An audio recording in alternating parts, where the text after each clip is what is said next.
Another day, another stream, huh? Yeah, I guess we're doing this. Hey everyone, Kaiju-Z here.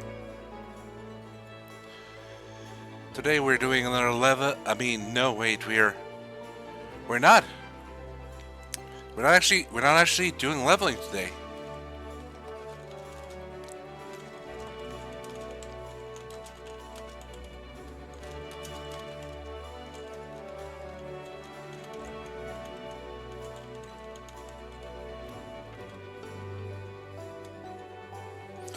We are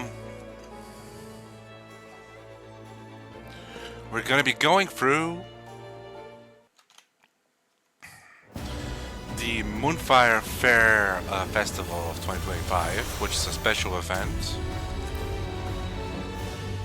And then we're gonna go and do the Viper storyline. As you can see, I've been playing a bit with the scouting set that I want to go with for the game for when we get to Dawntrail. I used the level 80 Dawntrail set, for scouting. And gloves and boots, I believe that is what I changed.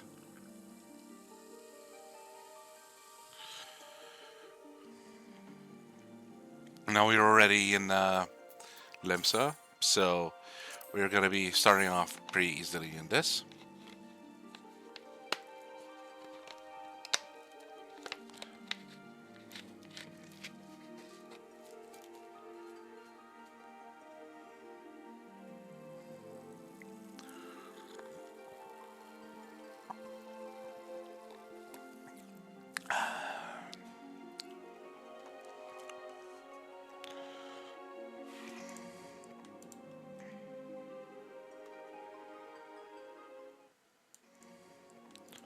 Here we go. Here we go. And we are in Limsa. We're gonna start things off with the Moonfire Fest. But I had a thought, you see. Let me check something. Oop, there we go. Draw launcher. We should get ourselves a little glam. It's only fair. We are, after all, going to be going on a bit of a vacationing adventure right here. So, Viper. Let's see, where's my outfit? Okay.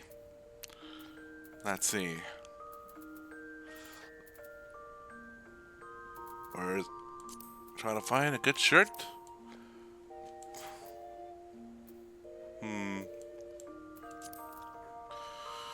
Where's my watch? There's my watch. Different shirt.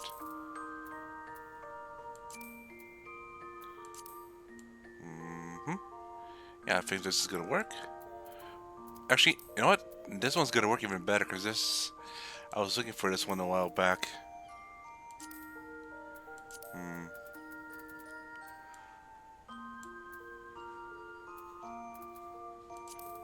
We gotta put on some sandals for this.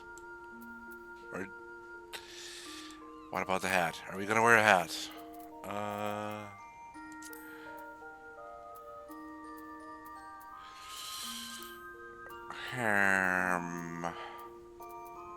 We're on vacation. Alright, this actually works. Yeah. Let me just... So what we're gonna do is we're gonna change it. And we're gonna hide our weapon. And now... Don't mind the Darper says stuff. I'm trying to get a certain top. Because he got an idea for different Viper Glam. So we're putting on the stuff again. For here.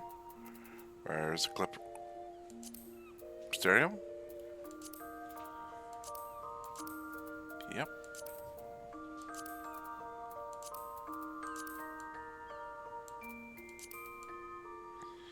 Yeah. For now, this is gonna be the glam when we go into Dawntrail, but I might change that for traversing. Let's check our little guys. They got nothing for me. Shame. Oh well. And okay. I believe this is my third Moonfire Fest.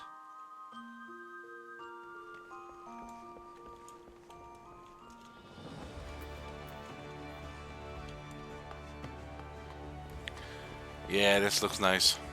Yeah. I'm ready for fest.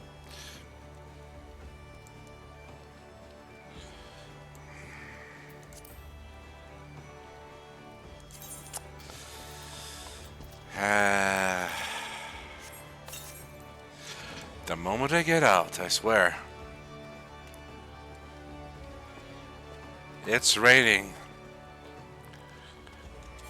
It's pouring.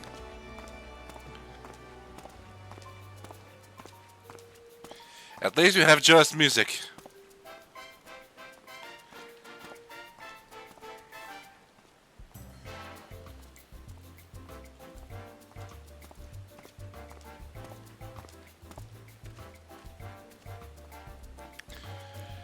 Well, here we are at the Moonfire Fest.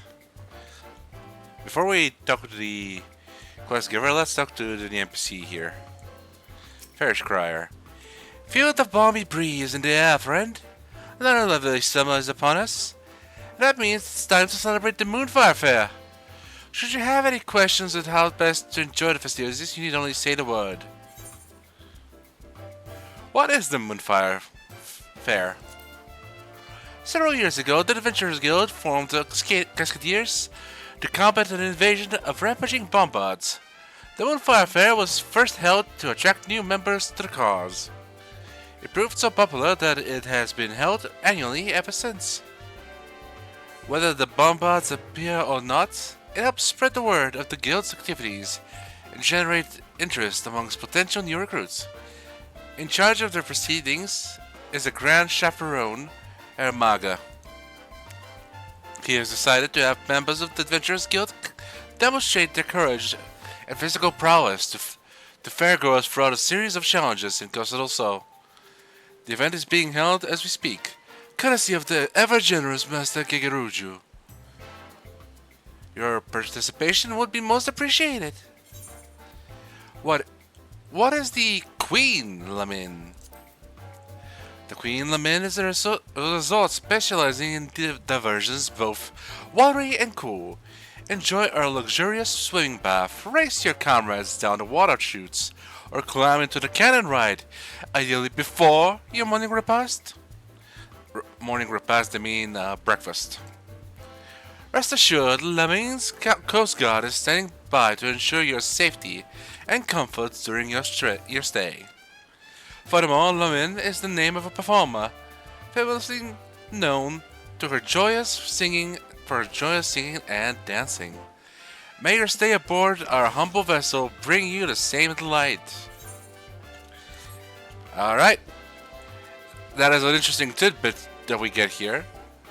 Lamin, or Flamin, as she's also known, is the adoptive mother of the antecedent Minfilia Ward, the leader of the Sons of the Seventh Dawn. She's also the one that has, unfortunately, a hand in the death of Minfilia's father in a Gubu attack that happened as a form of distraction. Through certain events in 1.0 of the game, they developed a bond, and Flamina essentially took over as her mother. They've been inseparable, and sadly, they will never meet again in this life. Mayaru Mayoru. Dress to protect, and this is gonna be your reward. If you haven't heard about this year's Moonfire Fair, Mayaru Mayaru will steer you in the right direction. This quest is available for a limited time only. Okay. Ahoy, Mrawa'a! Wishing you could sail away from the summer heat? Mayaro, I don't know how to do this, but it's raining. I'm glad you remember me from last time, though. This year's Moonfire Fair has exactly what you need. Our festival is the valorously perspiring perspiring face of the Adventurers Guild. Sweaty face, I see. Okay, so I beg that you partake in our offerings. This year's star attraction is the Queen Lamin, a ship fully remodeled into the ultimate seaside resort. If you seek thrills and some much needed show, head to Castel So and speak with Chief Chaperone Ermaga. Why, thank you. I believe I'll do that. Give me a moment. So, in hopes to get through the rain, so we can have a more clear go at things, we're gonna take the slow way. We're gonna exit, and then we're gonna use the mounts to run over to Costa del Sol. Because I don't want to waste too much time. You're not here to watch me waste my time. Now let's find a mount.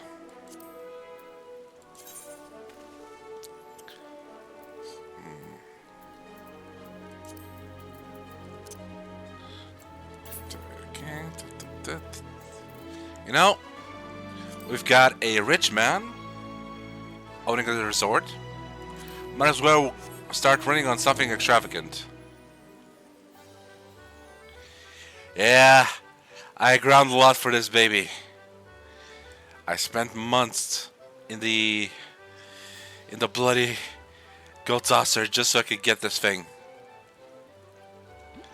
Alright, and as you can see, this is how he moves when you're just walking.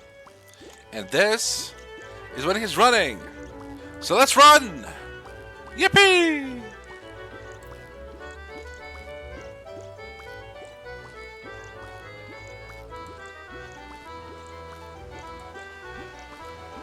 Oop. This way.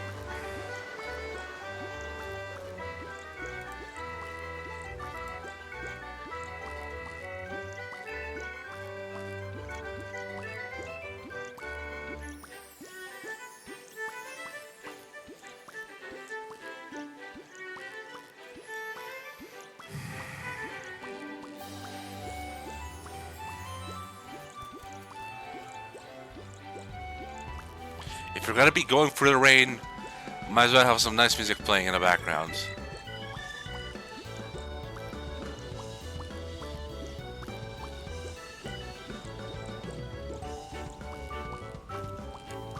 I'm glad I had pieces that already match with each other for this.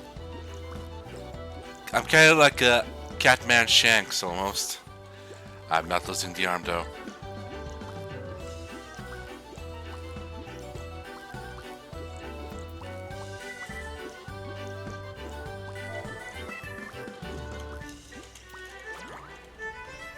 Yep.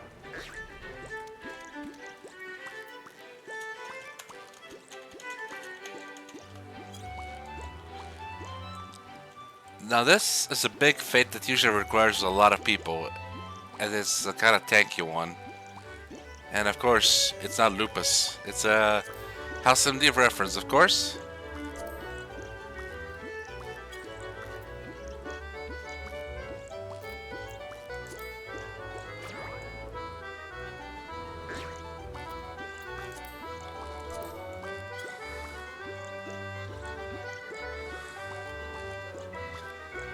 Let's see.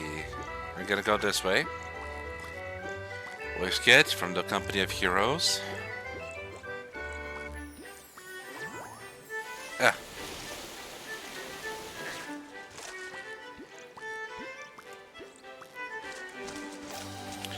And there's Ermaga. Man, I don't want to do this with the rain on.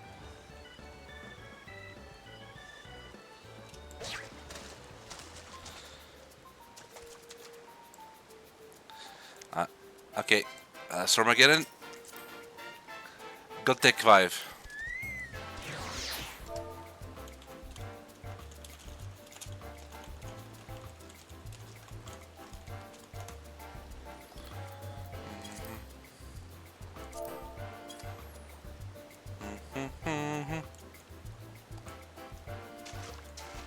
Okay, so this is their manga. He's basically the host for this event. I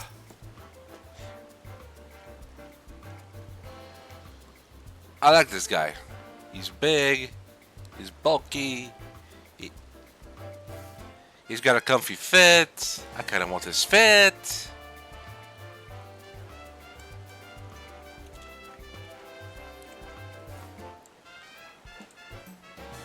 Mrawa'a. Precisely who I was hoping to see. Moyaru sent you to help us, I expect. Well, don't be a stranger. Come up and I'll tell you all about our event.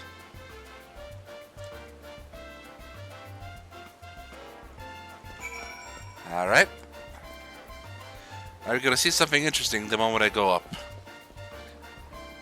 Because I have a feeling that they're gonna just take off our things to keep us from cheating, quote unquote cheating to get us certain things. Because I see this tower. I know what's up. Watch. See? It just disappeared. And now it's back. They take away my umbrella. Alright. Oh, here we are.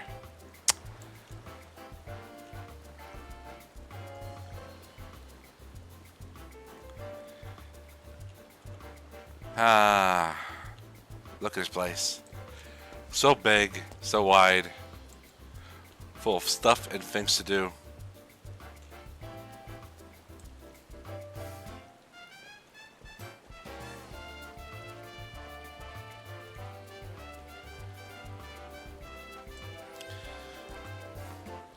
These cannons, we can ride them. Yippee! Whee! Oof. Alright, so let's swim over. I get a feeling about this little geyser. Help! Yeah! Let's do this again. Woohoo!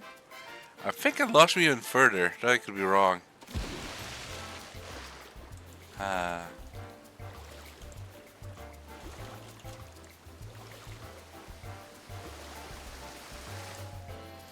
Whee!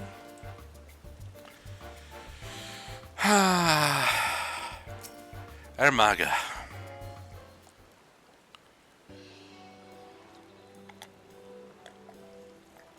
Welcome aboard the Queen Lemon. First, an overview of her facilities.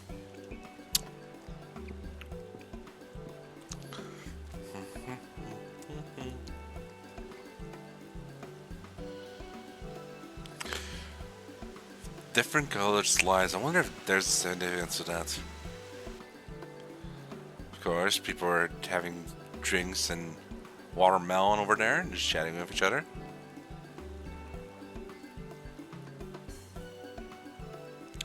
This venue was designed to incorporate Eorzea's premier summertime recreations. You name it, we have it.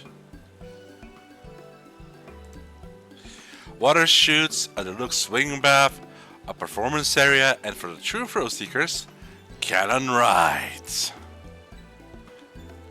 Master Gigarujo spared no expense for this year's fair, and it's noted it has garnered swarms of visitors.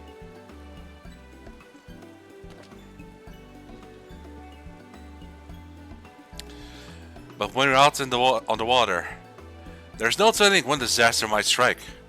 Fortunately, we've hand-selected a team of elite swimmers for just such an eventuality. Lamin's Coast Guard is standing by to help visitors in need. It is to this force that I would recruit you, provided you're willing. Consider this Coast Guard it. Yeah, Mrawa'a would just do it for fun. You will of course be compensated, and the stylish Ul'Dah made uniform will be yours to keep. Excellent. Your first task will be simple patrol. Speak with our guests and ensure everyone is having a safe and enjoyable time here. Checking in with your colleagues is also standard protocol. Once you've made your rounds, report back to me.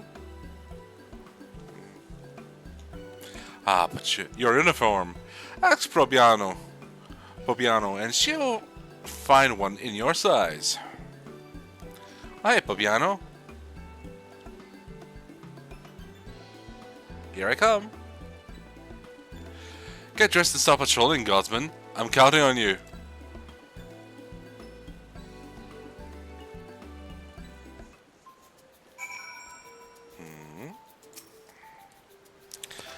Thanks for joining the Coast Guard. Let's have you dressed for the job. Now where did I put the Mikoto-size uniform? Ah, here we are. You'll find the tail hole is a godsend. Oh, thank you. This is some special dialogue if you're playing on Mikoto. I love that. Off you go then. These facilities won't patrol themselves. You're wearing your Coast Guard uniform in order to progress. You'll change back to your normal garments if you move too far away. Look to your map for the garment changes area of effect. Speak with Fabiano to restore or prolong the transformation. Well, let's look at ourselves here. Ooh, we got sunglasses. And I see.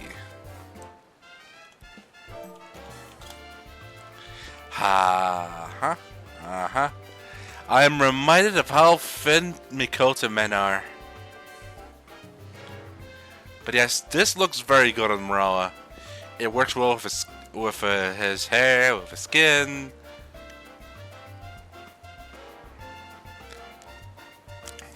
Ten. Would enjoy again.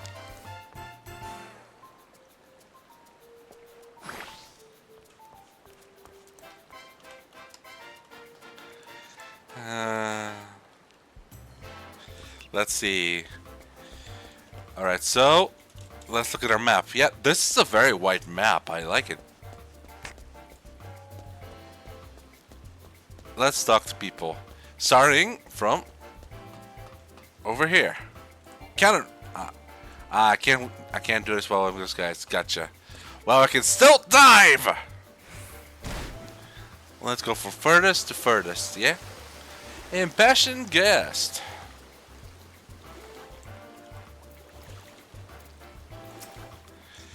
This thrill, it speaks to me, and I simply must speak to you. My great-grandmother, she hailed from the South Sea Isles, where our people catapult themselves into the treetops to dislodge coconuts. Is a cannon ride a catapult? I thought. Only one way to find out, and so I recklessly launched myself, rocketing through the air as my courageous ancestors once did.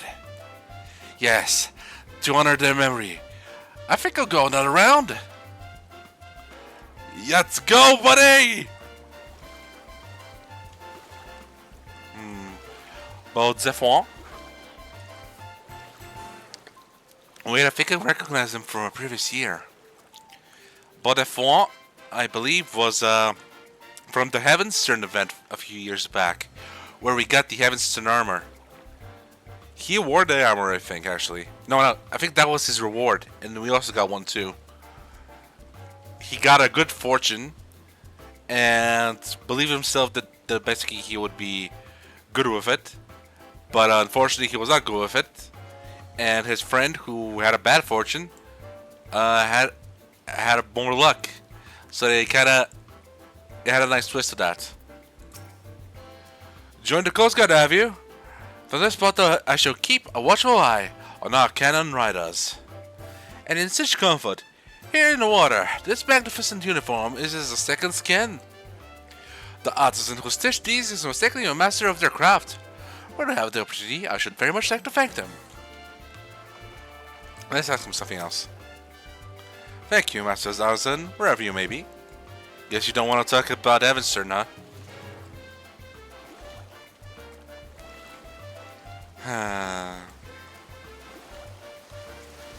Let's go up. Yippee!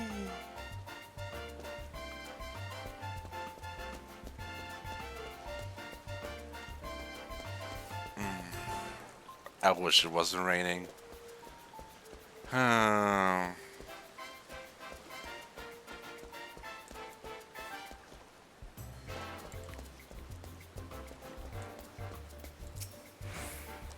Say it for me one more time. If ever you're in danger or in need of assistance, take the color yellow. Okay, this is not exactly yellow, but okay. Right, sure. Levine's Coast Guard is working tirelessly to ensure the safety of all. May our yellow garb shining like a beacon for those in need. Yeah, it's sunny. Let's go. Oh, my apologies. I didn't see you there. Another adventurer to come join the Coast Guard. I like it. I take it. As you can see, I'm teaching our guests how to spot us. Look, we're all wearing this eye-catching shade of yellow, eh? Hold on. You don't suppose the others who crafted our universe chose to color it for that very purpose, do you? What an astonishing level of forethought! I'd better put as much effort into my lecture as the weaver put into this uniform. Yeah, so Revo is from a previous Moonfire Fair festival, I believe. I missed the specific one he was in a quote-unquote starring role with his little sister figure. But that's alright.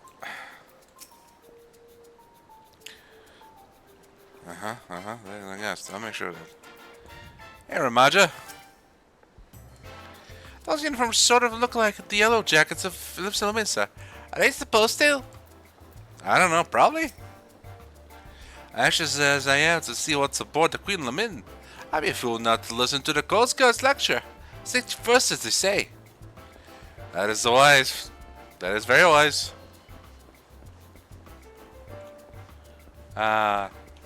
Wait, they're over there. Yeah. Oh no, my knees! Ah!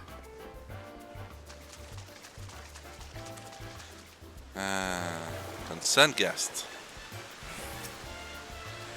Another god. If you have a moment, I need to speak with you and your comrade here. Heidelena. I believe Heidelena is the friend of Bonifor. Oh, fantastic. I was just hoping another god would come along. There's a bit of trouble. It's out to sea from the surface, but this beam is starting to splinter. Though I'd alert the Coast Guard before someone gets hurt. I want to report the issue straight away, but I need to make sure that the other guests do not approach this area. Could you consult Umaga about this in my stead? We'd do well to send it for him for repairs. Much obliged to the both of you. We're on safe hands with you lot on patrol. Alright, yep. If only I could reverse climb this. Oh well.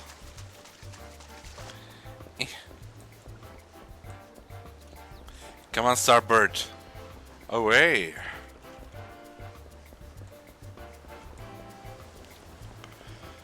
Phew.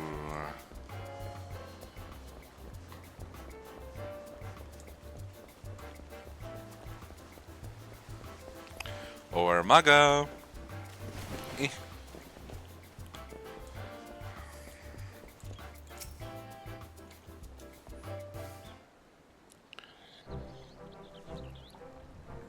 Welcome back, my friend. Anything to report? Beam. The water chutes have a splintering support beam. I'll arrange the repairs straight away. As for our other guests, I'm glad to hear that all is well. Sounds like our uniforms are serving the purpose admirably. No doubt the weaver who made them would be glad to hear. Help! My leg! Someone save me! Ah! Did you hear that? Someone's in need. Quick, take this spyglass and find them.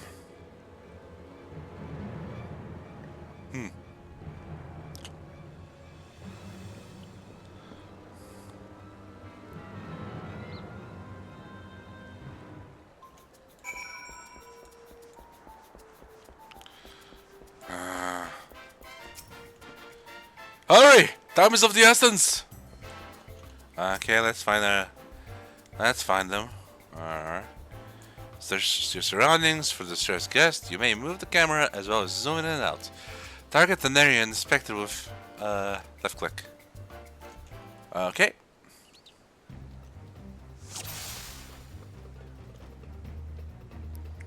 Who do we have here? Is someone in danger here? No, just a bunch of jocks. And a lady. This guest is merely enjoying the sights. E-Red is not like to be quiet. Alright, so it's not them.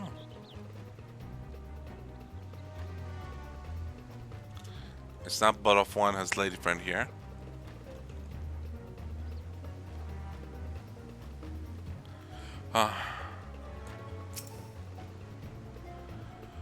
These guests look to be at peace on the water. Perhaps the citizens did it elsewhere. Well. Okay, let's see. No, that was nothing.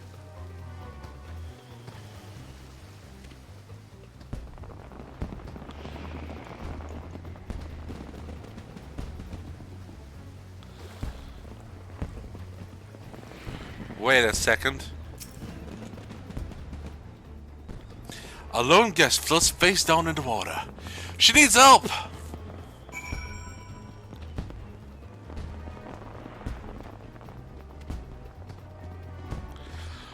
Over there, leave it to me.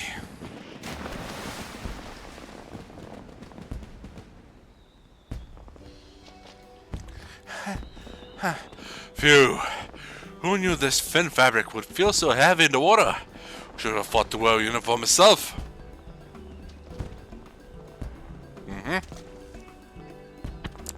I can't thank you enough. My legs seized up, and the current began pulling me out to sea. You should come and rest a while on deck. We have a healer aboard who can take a look at you. I confess I'd hoped to introduce the two of you in a more dignified fashion, but oh well. How embarrassing.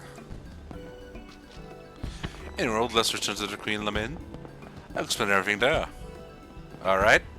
Guess that really wasn't needed. You literally could have just used the monocle yourself.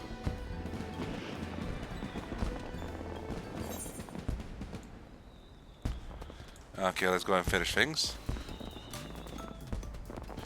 Yeah. One complaint that I will agree with people on is that I wish these were a bit longer. Give us something to do outside of just step and talk. The rewards are nice, it's just I wish there was a little bit more.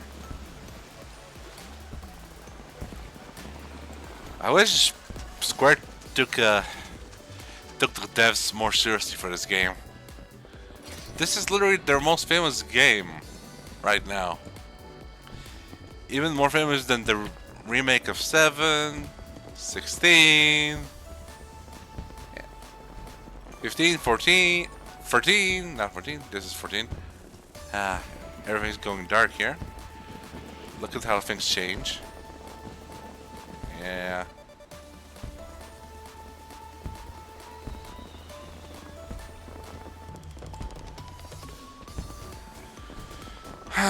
Rescued guest. Ooh, look at how fancy she is. Oh, don't worry about me. I'm feeling much better now that I've caught my breath. Alright, Omega. What are you going to tell me? Good news. According to the healer, no lasting harm was done. And we have used Sharp Eye to thank for it. Oh, I've literally did nothing, please. Now that it's time to you are properly introduced. This woman is none other than Omega! We just got word of the rescue. Is the post alright? Ah, you're free. Always well, always well. Allow me to introduce Zanza, the Ul'Dah weaver, responsible for the peerless uniforms you're all wearing. Basika. In order to make the acquaintance, I was anxious to see if my pieces were functioning as intended, so I decided to participate in the festivities as a guest. I'm afraid my exhaustion from work caught up to me at a critical moment. I can only apologize for the trouble I've caused. No trouble at all. Your successful rescue is but proof that your clever design functions precisely as you intended. Is that not so? But am I intended to wear it? That's true. Even at a considerable distance, my eyes were naturally drawn to that vivid yellow. I'm glad to know that my design doesn't what little it can help keep people safe. You're too humble by half. These uniforms gave us the confidence to do our jobs, both in and out of the water. Truly, you're too kind. Now I can return to my atelier with an easy heart. Leaving so soon? Surely you've earned a break from your work. Come, stay a while and listen. But, I mean... Okay. And speaking of earning things, that uniform is now yours, Mrawa'a. May you wear it with pride. Awesome. Oh, how very generous, Ermaga. You fully intend to prevail upon his aid for the remainder of the festival, don't you? No, break time's over. Back to work, the lot of you. He's a slave driver. As for you, Mrawa'a, feel free to enjoy the fair to your heart's content. But as always, safety first.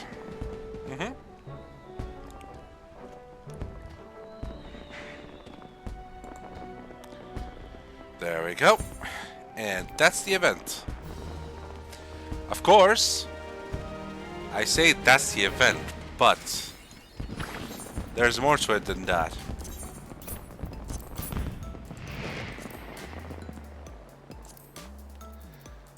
Because there's still two things that we need to do.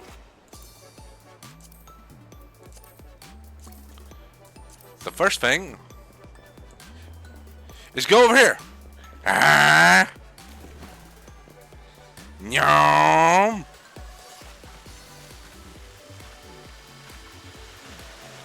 Woohoo! It's time we have a little fun before the fun of action. Let's see. Woohoo! Oh, different bows! Yeah!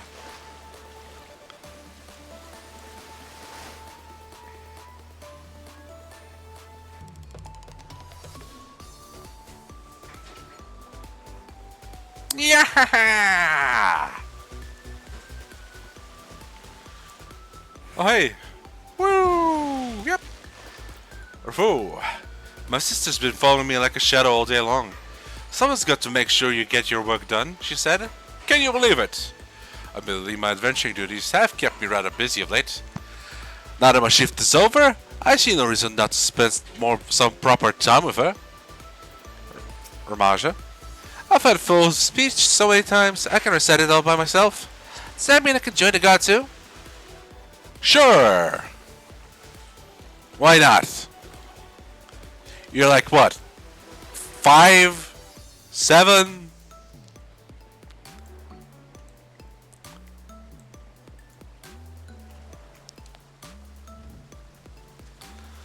Hop! Yippee! 3 more.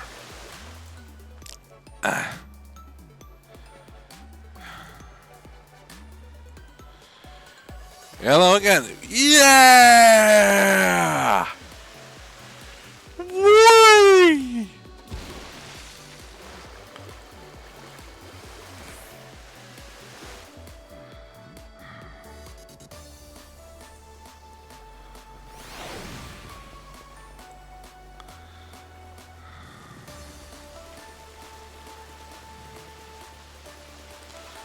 Yeah!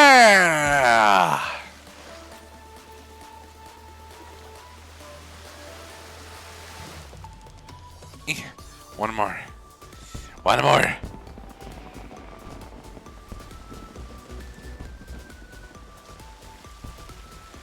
Ah!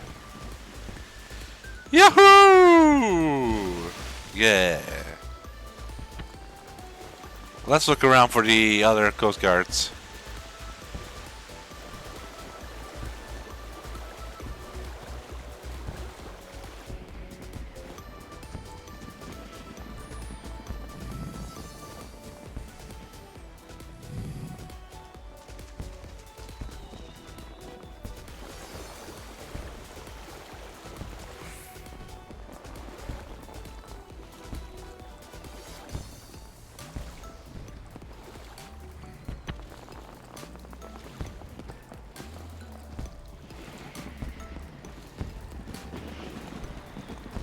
Shark! Okay, everyone watch out. There's a shark. Hey. How's the... I don't want to alarm you, but there's like a shark nearby. 20-footer. No, 25 from head to tail. Let's see. Anyone here? Anyone here?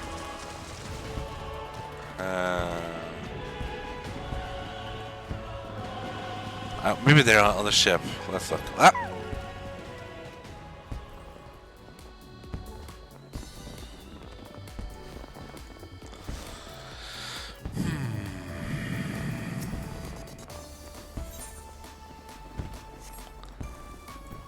Let's go to Inventor.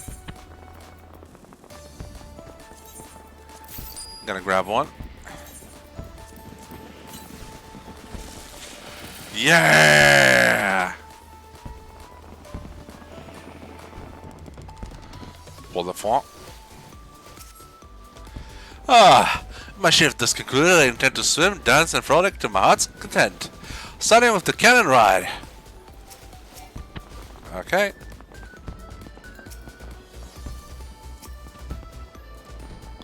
It was torture, I tell you. Being forced to stand here and watch everyone else have the time of their lives. Now they shall watch as I soar like a bird. Knock yourself out, buddy.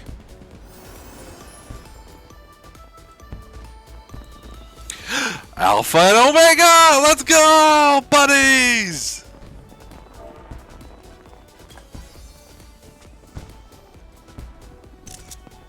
Aww.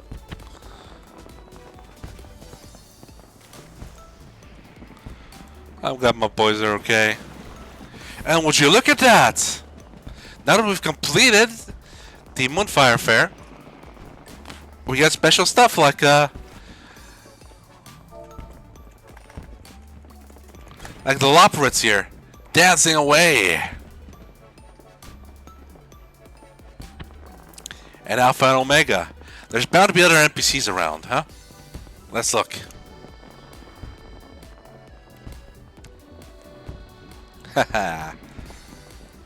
I'm glad I picked this outfit. I actually really like how this came off. Okay, can I actually dye the hat? Ah, I'm not dyeing this. Hey. Wait a second. Emmeline! I'll save you!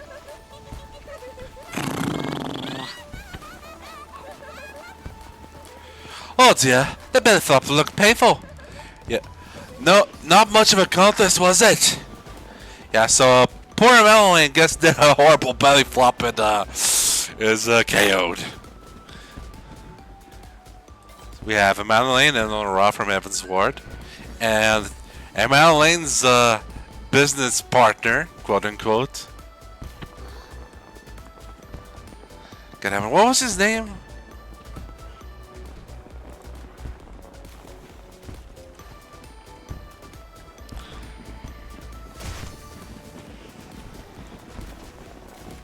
Sickard. His name was Sickard. I had to look it up. Yeah. Temporary captain for the Blood Executioners. Because his captain, I mean, he's kinda in the twilight years of his life and like deathly ill. Almost. There's Elena. I'm glad to be out of the freezing seawater.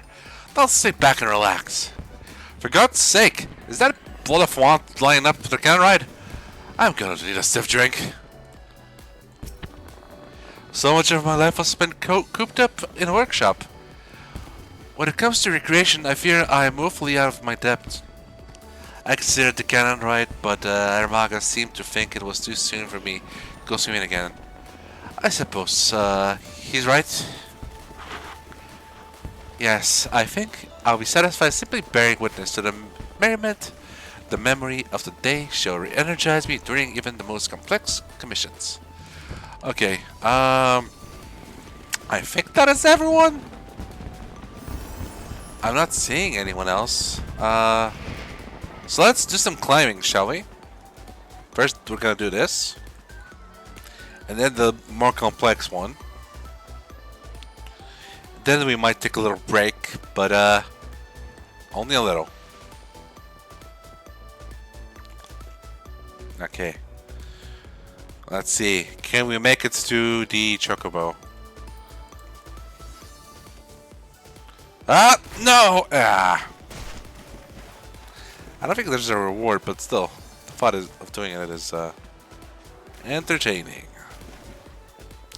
Let's do it from this angle. Someone's doing the WoW emote. Ah! I challenge you to a contest or something. Not interested. Ah, yes. Captains of the Kraken and the Sirens. They have a very one-sided romance crush thing. Yippee!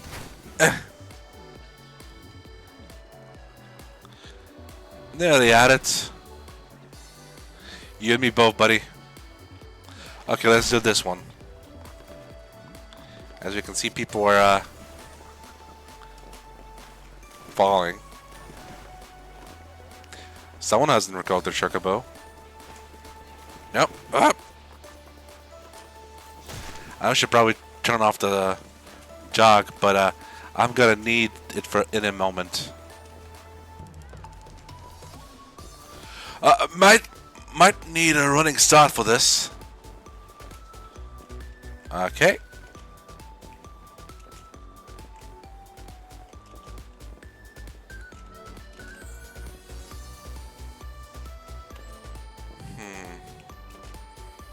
Will we make it before daybreak? Nope.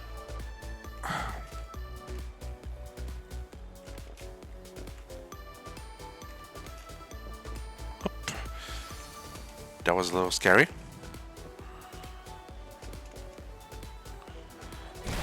And that was unfortunate.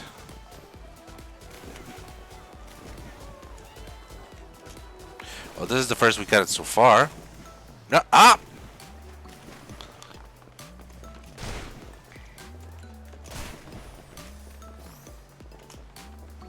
At least they have a much larger time limit.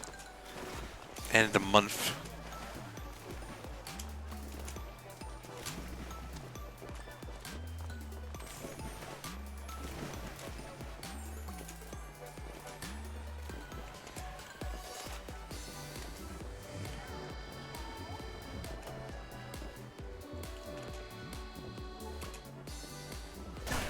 Ow.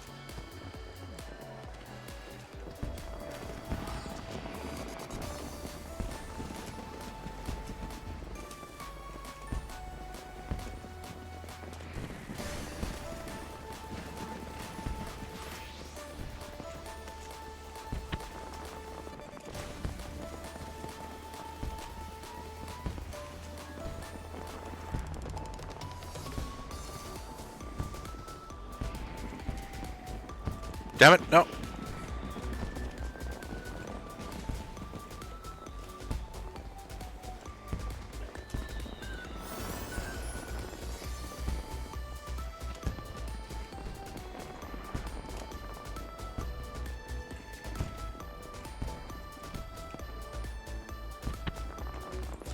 Oh, a first-time chatter.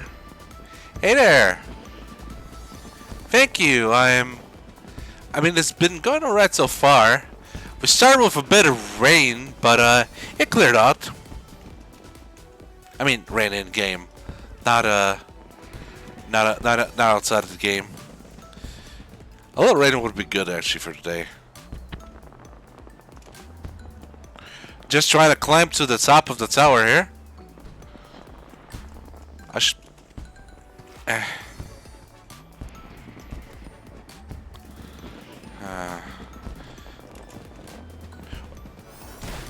A little more. I think not sure if I overshot it or undershot it. I think I overshot it best bit. How are you doing, new chatter? Rebecca? Rebecca? Rebecca?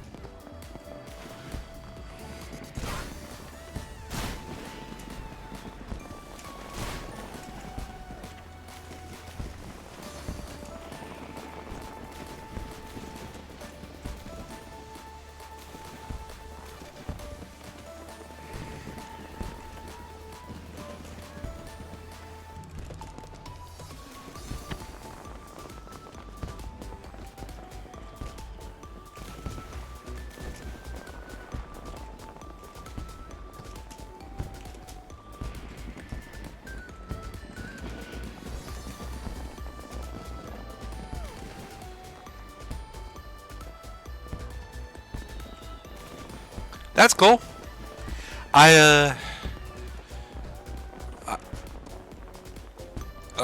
Just checking out games. Yeah, are you familiar with Final Fantasy XIV?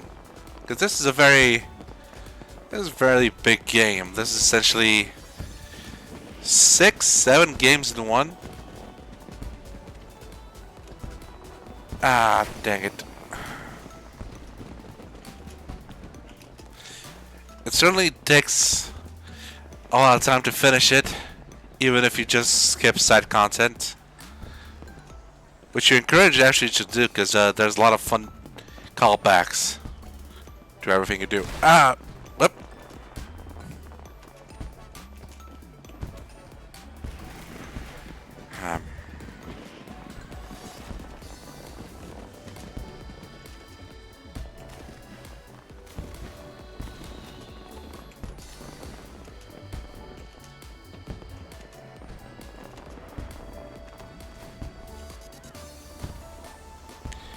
That's valid. There is a bit about this game whenever it gets introduced to new people.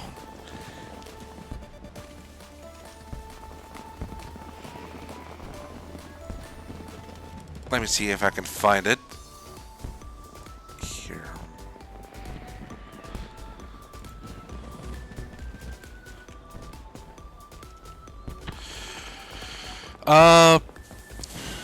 That is kind of my private business. We got a family-led restaurant. It's both a restaurant and a bakery, pastry shop.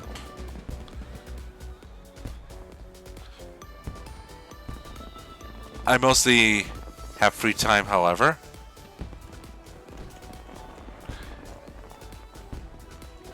As things are going fairly well with the business.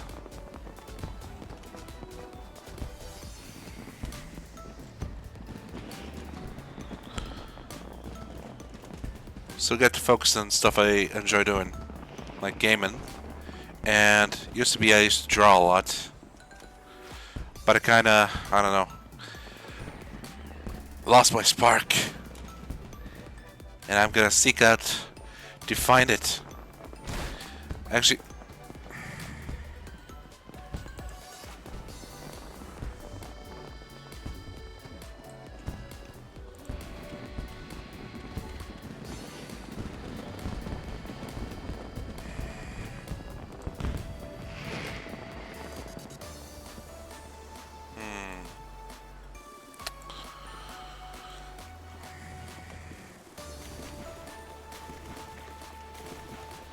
sorry, I had to check something.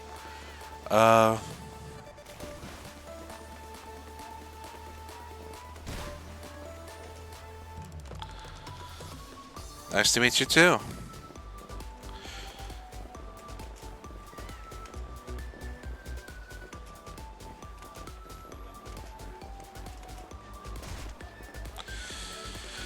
This is I like to hope that people will be able to consider my channel a safe space for LGBT people, as I am of the letters myself. Place we can just hang out, chat about games and fun stuff. World is mess as is. I play on the PC myself. I don't have time to play on consoles anymore. There's too many games, and I am trying to find the ones that I would be interested in doing. Like for instance, on Fridays, I'm going through the cult classic Vampire the Masquerade Bloodlines game from 2004. I want to share my love for the game with everyone, and I do that every Friday now. Before that was Max Payne, the whole trilogy. Used to be that I played a lot of console games, from a lot of Dragon Ball games, a lot of old wrestling games, side scrollers, hack and slash.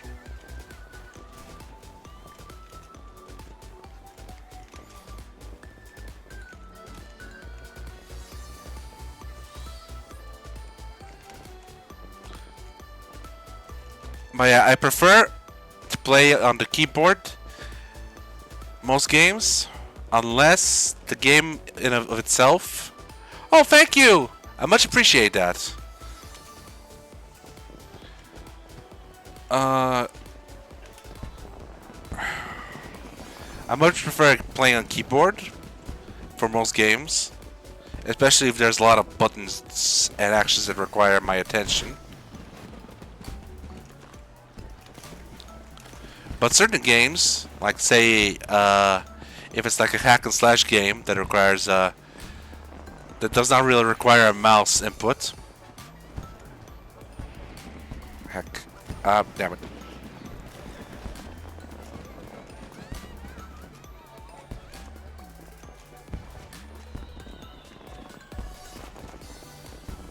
I'm curious, Rebecca.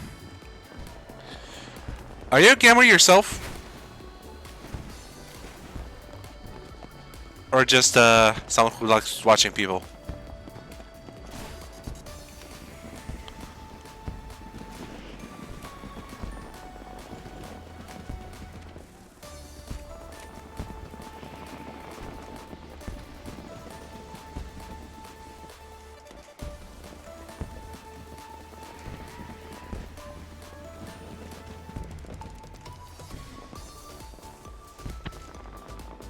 Darn it.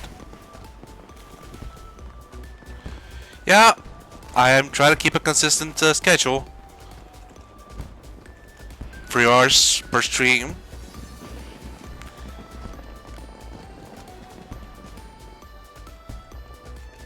At least on 2 days for now. I am considering adding a third day. But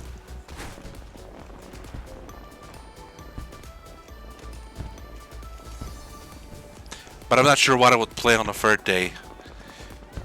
Because I've got like multiplayer stuff covered for today, and I've got single player stuff covered for Fridays.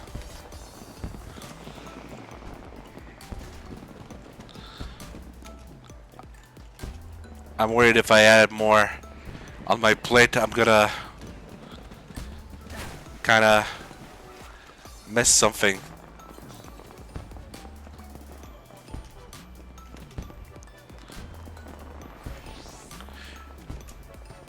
I'm taking things as they come, really.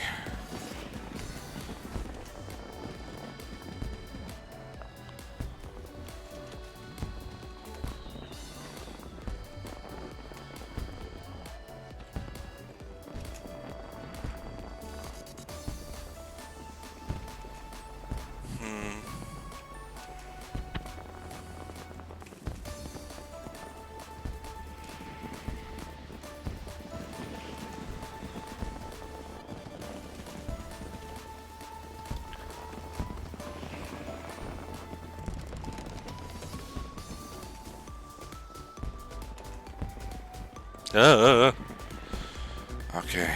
Okay. Hup.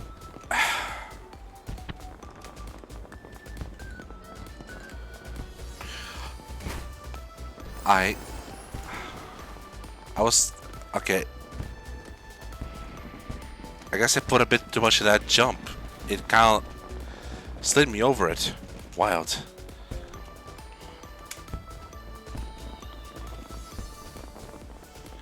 Thank you, I appreciate that.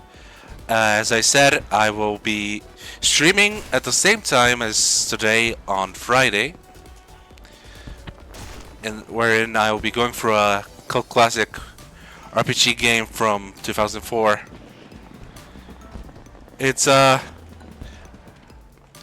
fairly adult oriented for a game, Vampire the Masquerade Bloodlines, with dark humor, lots of violence, swearing, etc.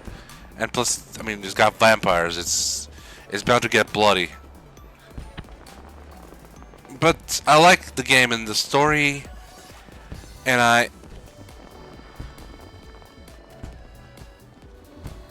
oh, awesome! I also have Dead by Daylight, but haven't touched it in a while. I think the last thing I did was get the Alien expansion download characters. No.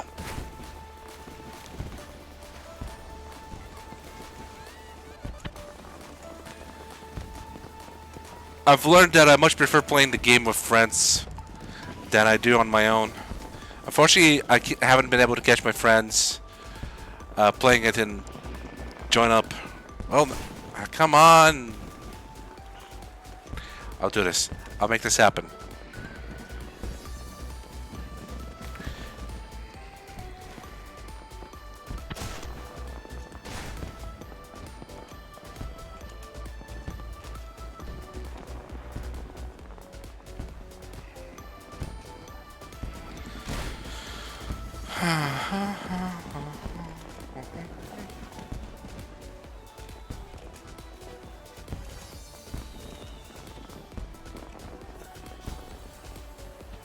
Oh hey, that's Godbird. What is he doing here?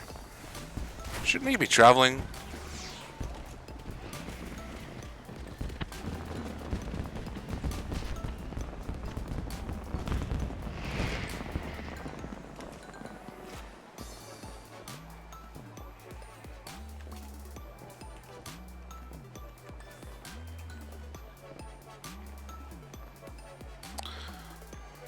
No.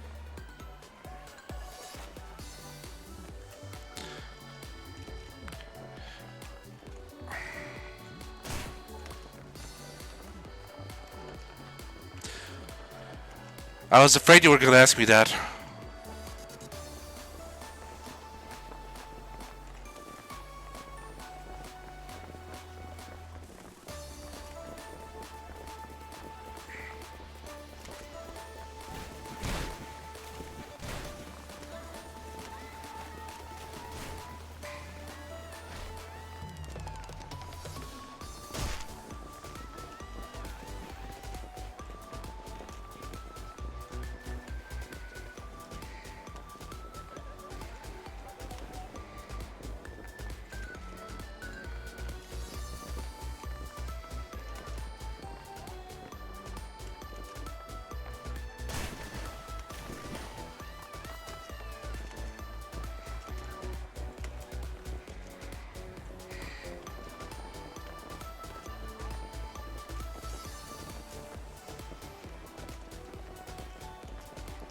I imagine that if you're a graphic designer, you have like an Instagram or something, right?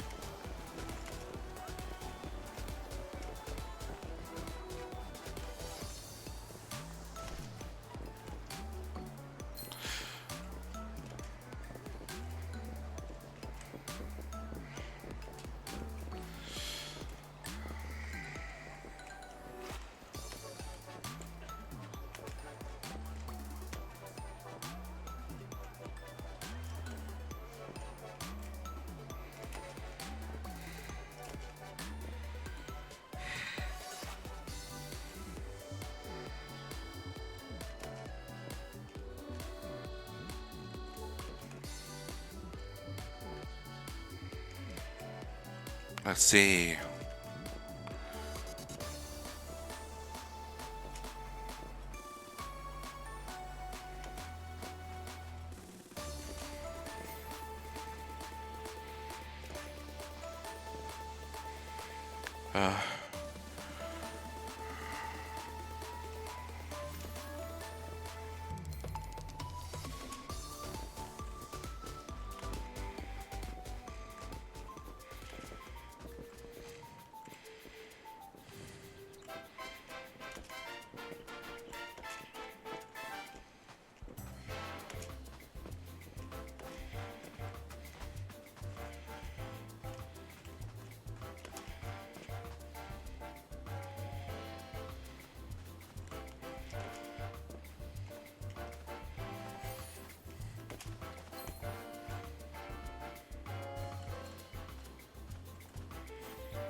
Let's get back to it then.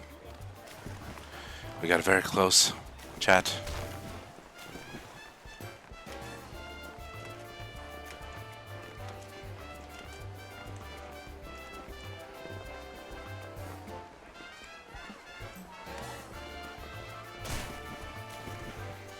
Almost made it to the top. Just had to move my character a bit to the right. We can do this. We can make this happen.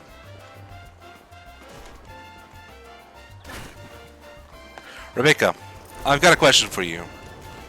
Since you want to know my Discord. Why do you want to show me your art?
One moment, everyone.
Rebecca, you there?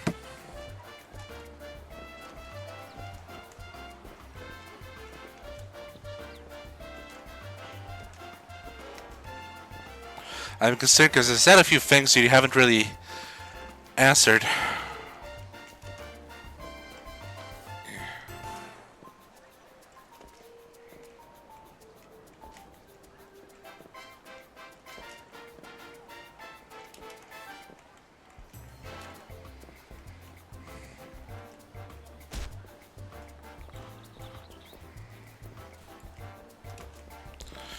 Rubik, answer me.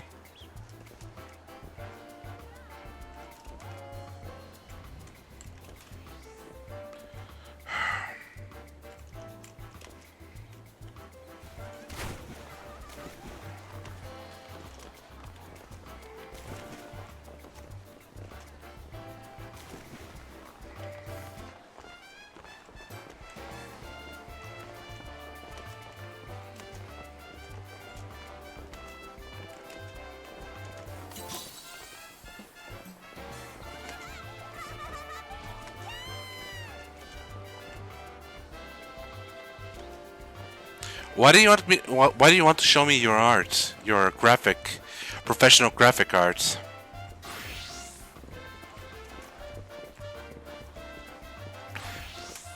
A complete stranger.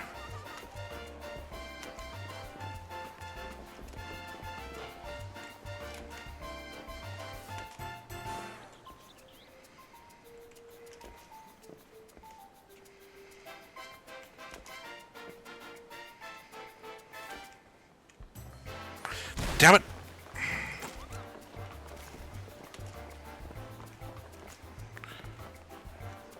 Do you?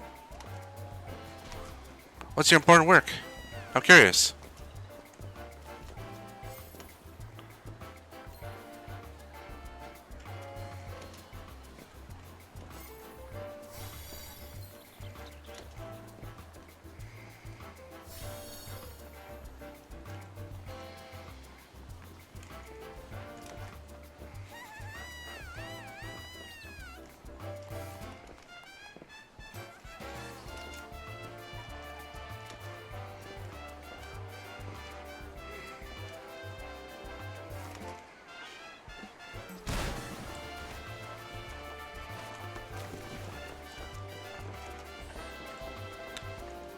You know, Rubik, there are better ways to advertise your work than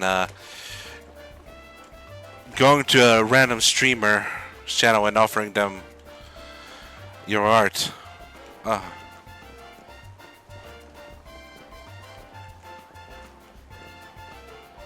What's the project, if I may ask?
We did it!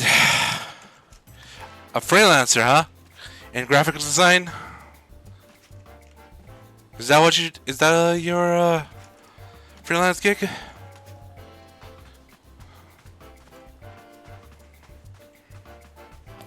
Well, here we are. Took us a bit. In fact, it's now in the middle of the day in game, I believe. But we reached the top.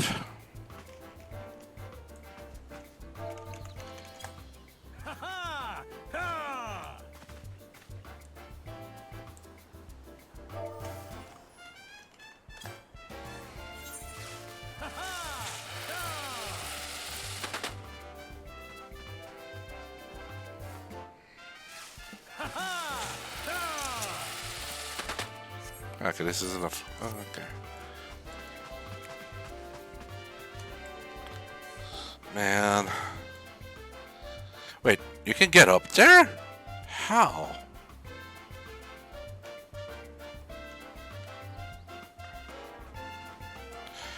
How did I do that?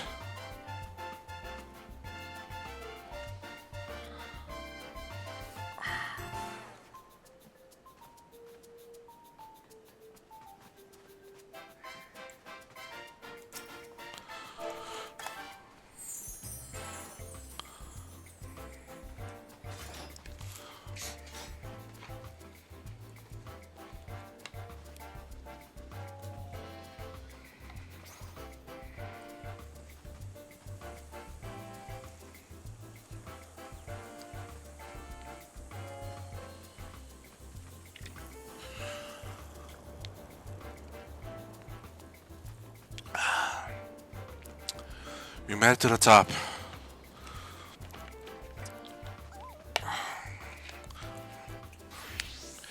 Tell me, Rebecca, why did you try to,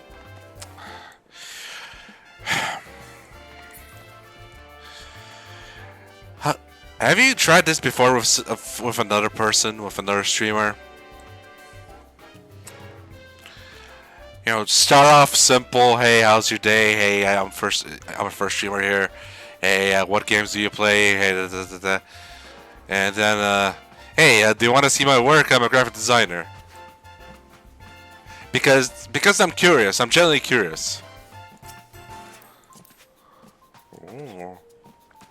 How often does this work, actually?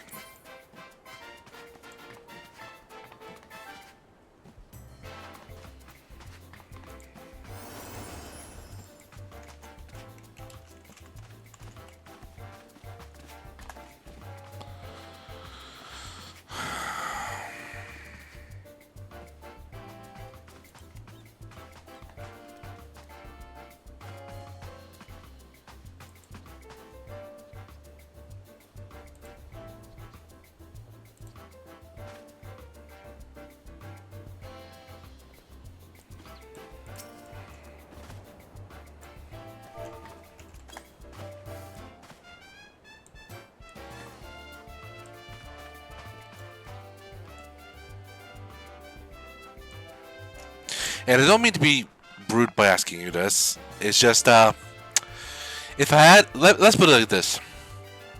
If I had a piece of gold, every time someone came to my streams and said, "Hi, by the way, I'm a graphics designer.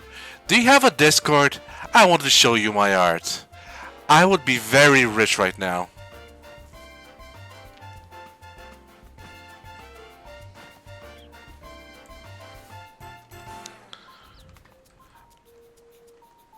So I'm suspicious of you. I'm suspicious of you and your motives for coming to my channel.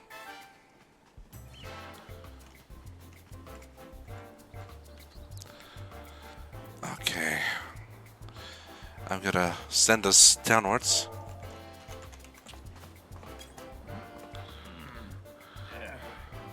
Okay. And we're jumping! Woo! Ah, there they are. The mammoths from my island sanctuary. They're on the figures too.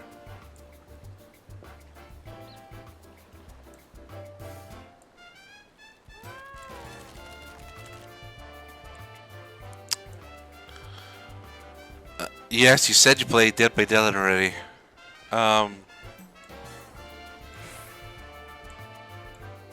Didn't know you played Valorant. That's pretty neat. Okay, so let's see. Move this out of the way. We can go to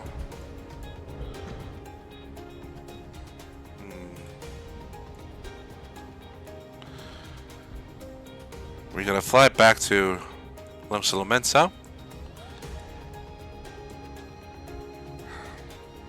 Thanks. things.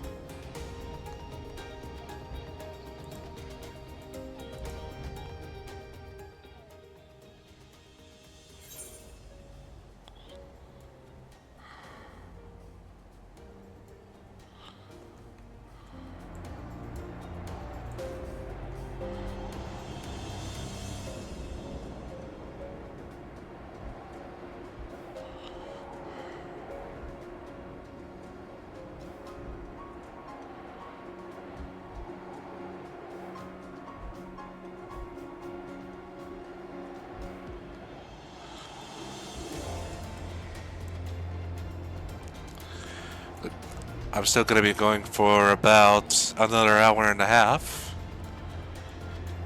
which should be enough to finish the Viper storyline. I have leveled to 90, so that should make things clearer.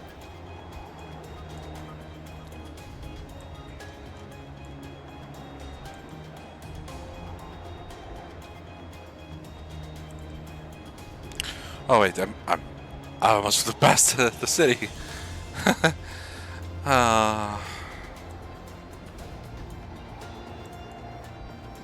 What do you like about playing Dead by Daylight, by the way? I'm curious.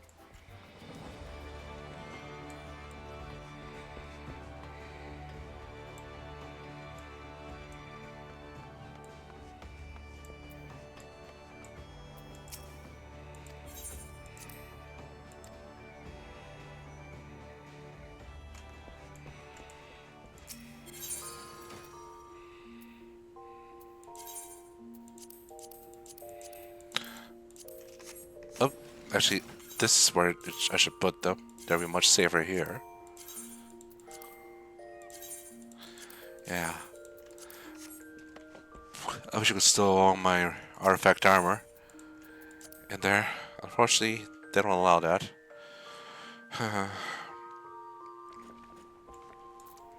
Okay. Well then, so let's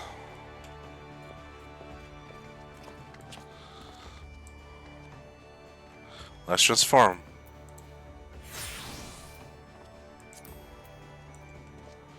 It is a horror game in a sense. Yeah, it's a asymmetrical horror. What drew you to play Dead by Daylight, by the way?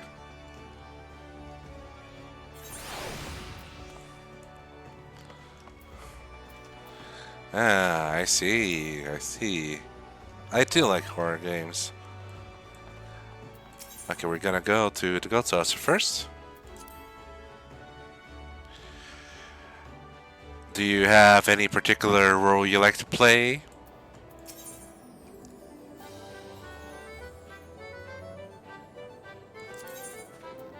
Go to Ul'Dah.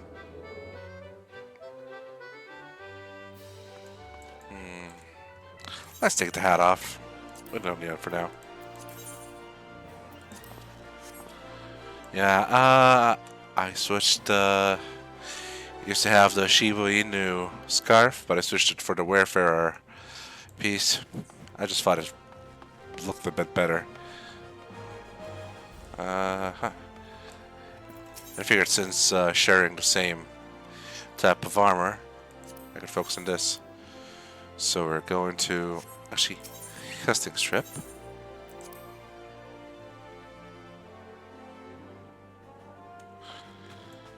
Let's see. Let's find our Viper mentor. Yep.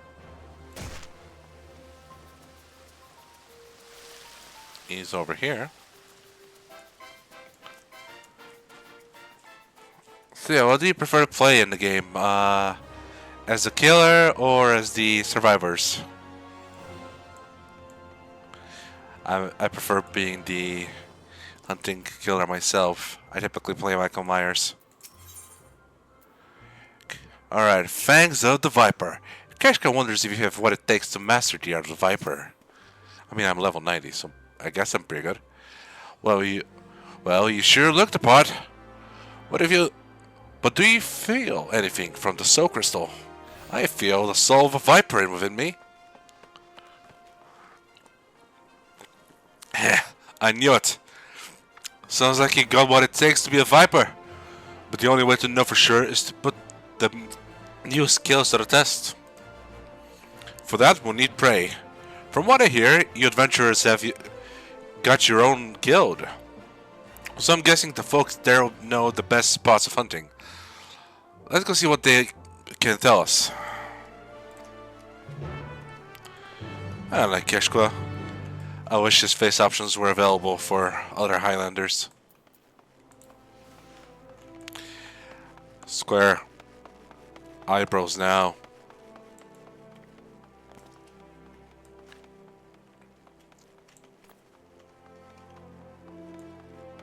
Of course, he's technically not a Highlander. He's whatever they would be called in Tyrell. What would the Highlanders be called? Or would they just fit the one umbrella? Oh, right, we're doing this outside. Sorry, everyone. I'm passing by.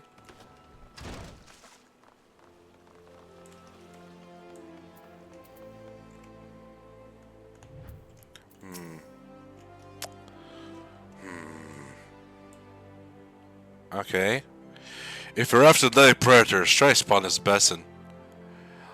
Lately, they've been sightings of terrified unknown species.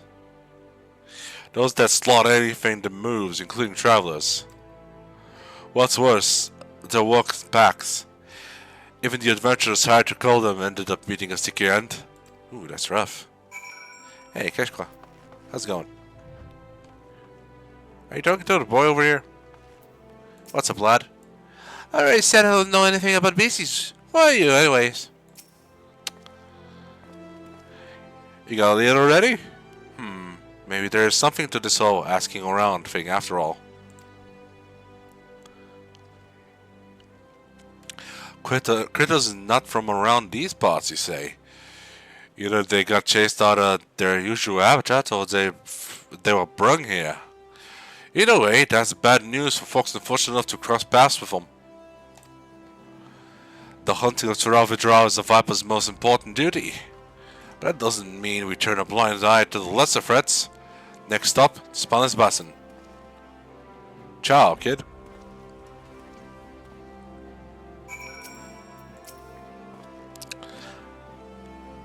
I don't know what that man was about.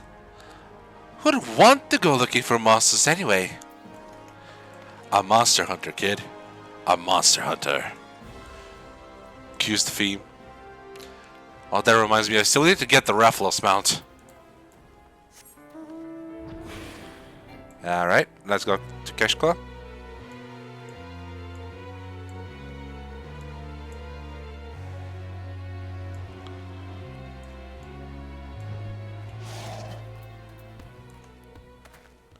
Well, their look was no worse from where. These adventurers ran into the whole gaggle of the fiends we're after. They got pretty roughed up, but I saw to their wounds already. Don't worry. Before we go say hello to the troublemakers, I reckon I ought to teach you about the Viper's dual blades. All techniques were created for the sole purpose of killing Tyrell.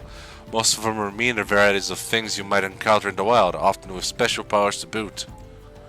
To stand a chance against these powerful enemies, our ancestors looked to Vipers for inspiration. Always twisting and turning to find the perfect angle to attack, to take down the bigger prey. Two blades for the twin fangs of a viper, to wield in tandem and strike with precision. They can also be combined into a single weapon that weaves and sways like the body of a snake. By switching between these stances, the viper has the capacity to adapt to any situation. Now, the prey we're after today ain't nowhere near as fearsome as a Tyrell, but it'll give you a chance to test your new skills. Let me know when you're ready. Alright, so we're gonna do an action. The beasts we're chasing supposedly work in packs. My gut tells me there's a whole bunch of them over by that big old tree. Ah yes, the Sultan Tree! It's where we started. At least because they started in Ul'Dah. Well then. If there are any meaner beasties, they must be biding their time. All I see here is father.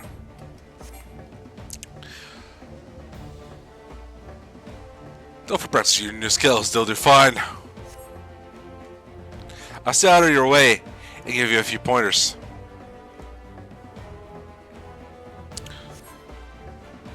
Let me know when you're ready.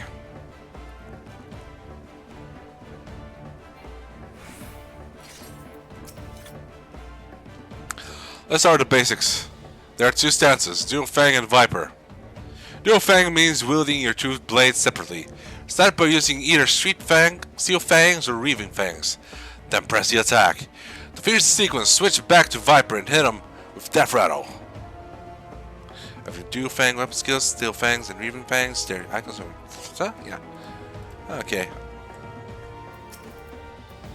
Sliver.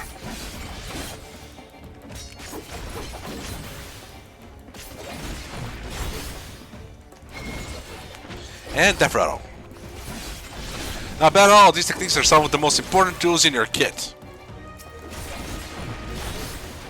Come on over here and I'll tell you about attacking from Dual Fang stance.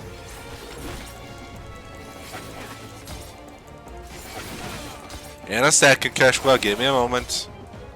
Alright. Time to practice your Dual Fang techniques.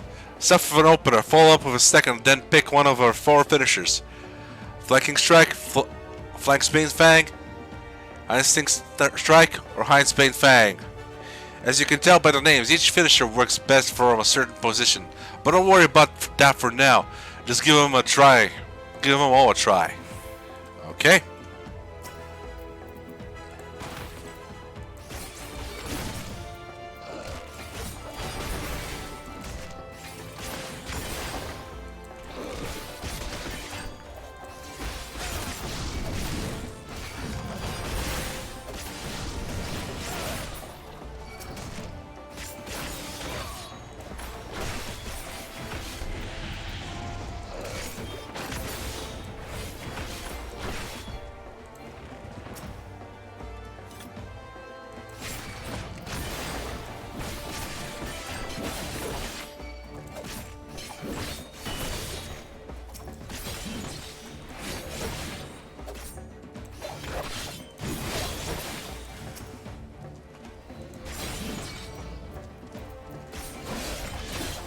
Let's see.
How do I do Flashman's Bane?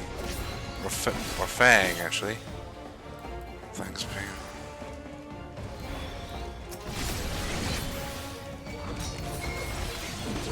There we go. One more to go.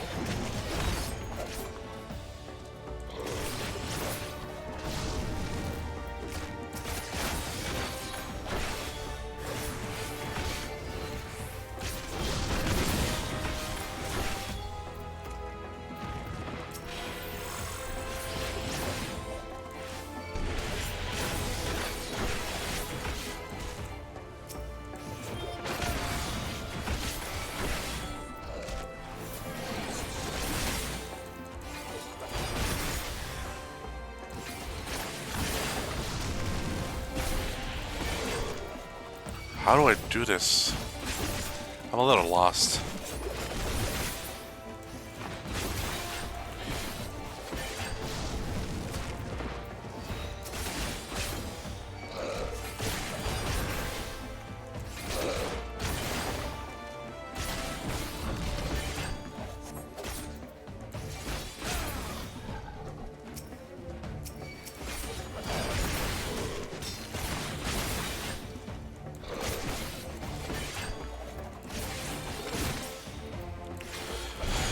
I think when I tried this on another character, it took me about as long.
How did this work?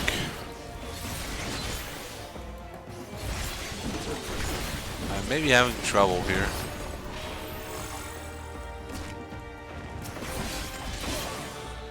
Sorry, Kishkwa.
There we go. Go work, Mrawa'a. Looks like you've got the hang of the dual fang stance. That's my secret. I don't, but I'm winging it. And they're off. That roar just now, almost like it was setting us up to clear out.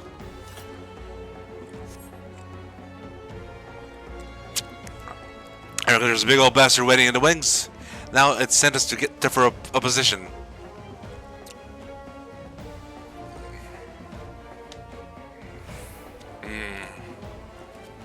Lucky for you, I just got the thing for dealing with Fluximones. Like them.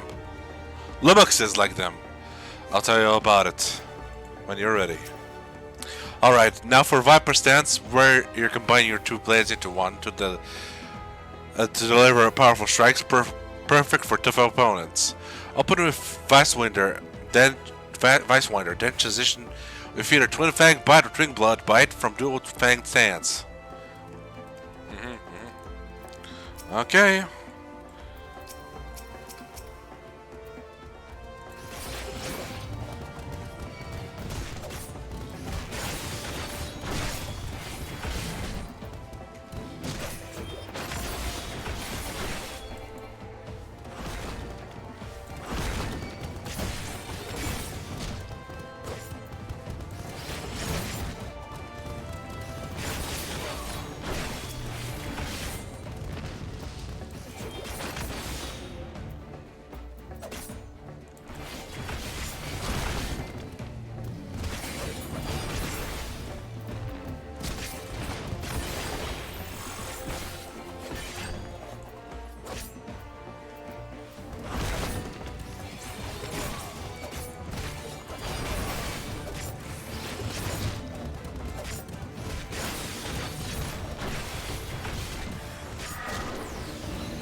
There we go.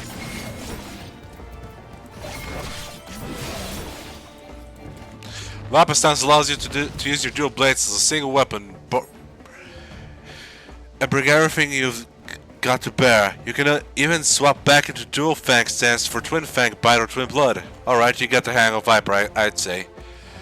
Sure, let's say I do. And there it goes again.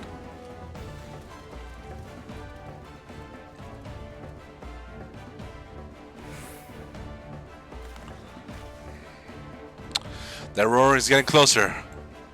Boss Beast must be pissed its minions keep getting beat. And there it is. Okay. Enough training. Now we fight. Then to take it down, a bag or free, just remember what you're dealing with here. Ain't a pushover like the rest. Alright, but that's my secret. Neither am I. So we've got all the tools you need at your disposal. Show what a Viper can do.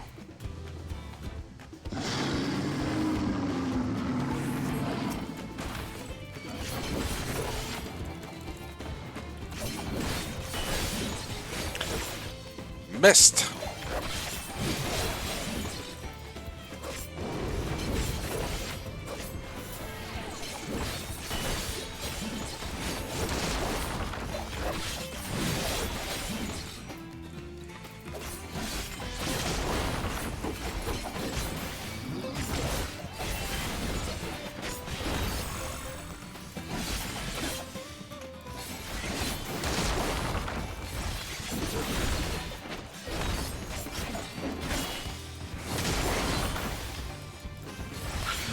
Sliding attacks are the key. Don't give your prey a chance to fight back. Some attacks won't work better from certain positions, so mind your footwork.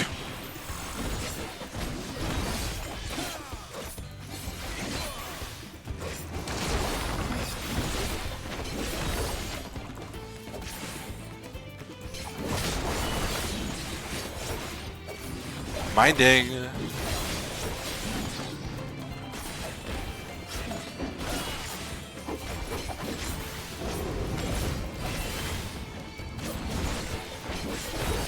Damn! And it's down.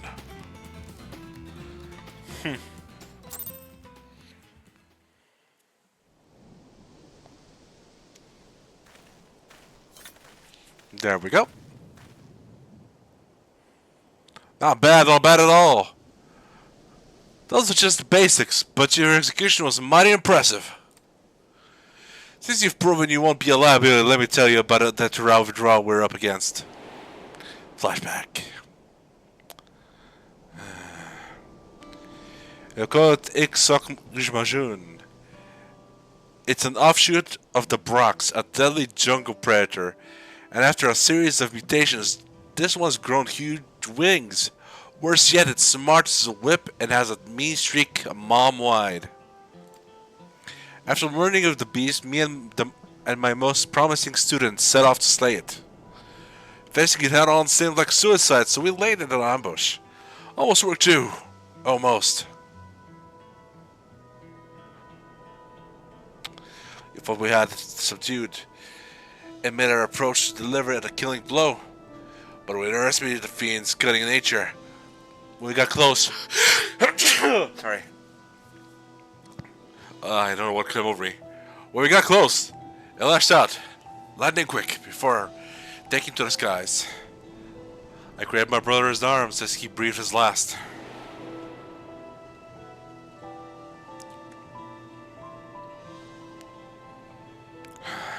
I know what it's like to lose a friend. Revenge is all I've ever been able to think about ever since. I traveled the length and breadth of Dawntrail looking for that beast, with nothing to show for it but a half-dozen pairs of ruined boots. With each passing day, I grew more and more desperate.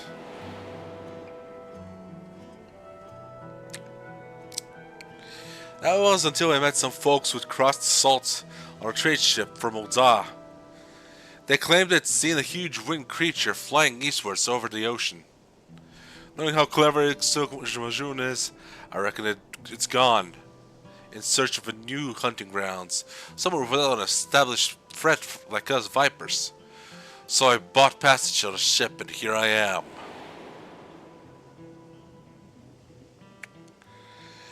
Little did I know, Yorzia would be damn near as big as Dawntrail. I'm a fish out of water, and I'm not afraid to admit it, or that I'm gonna need all the help I can get. That's where you come in.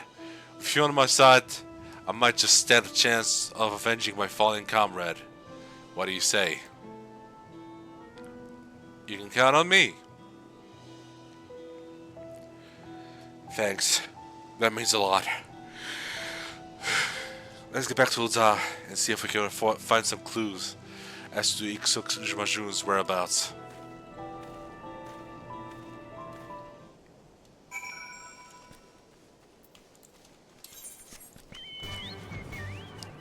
And we're going back to Ul'Dah. Hey Rebecca, you've been very quiet of late. You never did answer me. Do you prefer survivors or killers?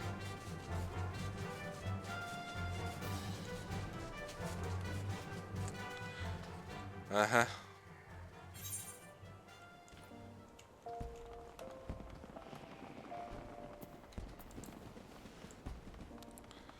Let's get to the little Eve right here. Give her a shot.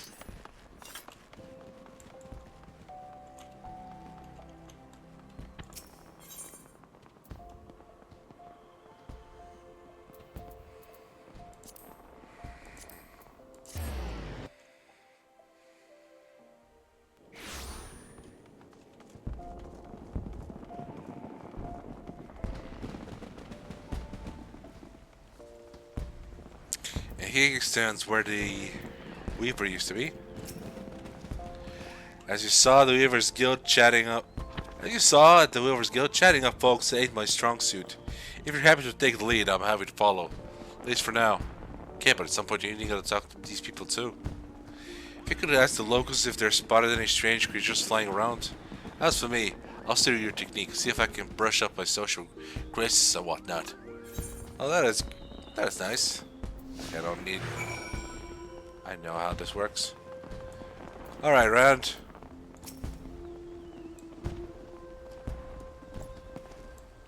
A flying beast. Well, yes. Of late, we've had a sighting of such a creature more and more each day.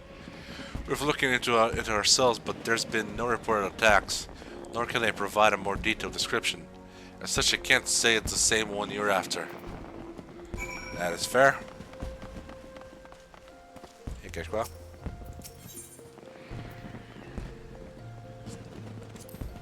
It's not that I'm averse to chewing the fat with folks, but getting useful information out of them sometimes feels like drawing blood from a stone. Half the battle is choosing the right person to ask, I reckon. I'll watch how you pick him, see if I can do better when it's my turn.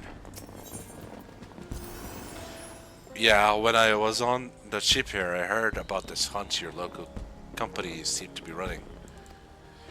We got a system like that back in Dawntrail too, mainly for dealing with the Dawntrail withdrawal. Naturally, the bulk of the work was handled by the Vipers, but ever since the Dawn Servant came to power, the scope's been expanded to cover a wide range of threats. Like bots offering you fake viewers.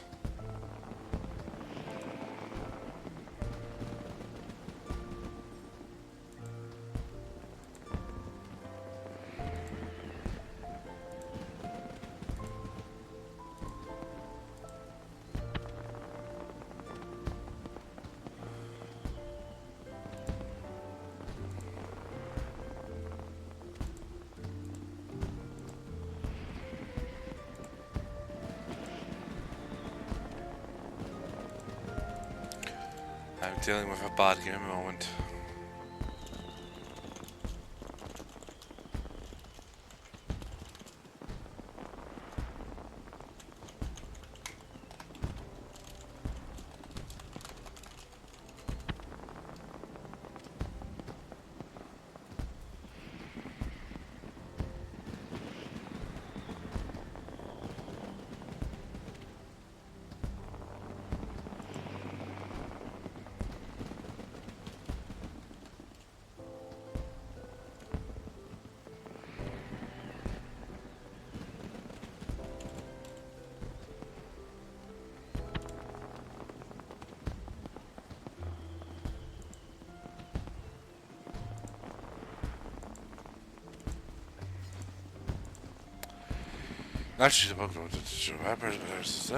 These days, pretty much anyone can take on jobs, and there's no shortage of them all over. If you're ever into Realm, maybe you ought to try it, give it a try. Maybe. In fact, that's probably what I'm gonna be doing off streams when we get to Dawntrail.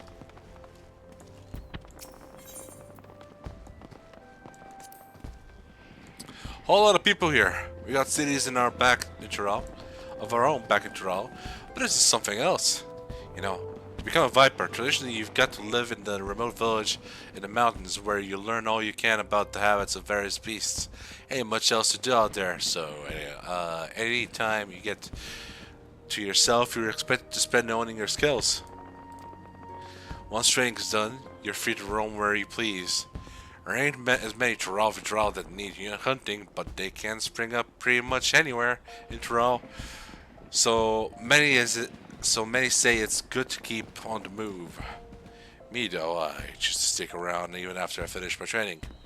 Gave me a chance to work on my swordsmanship, and instead of going out looking for work, folks came straight to us asking for help.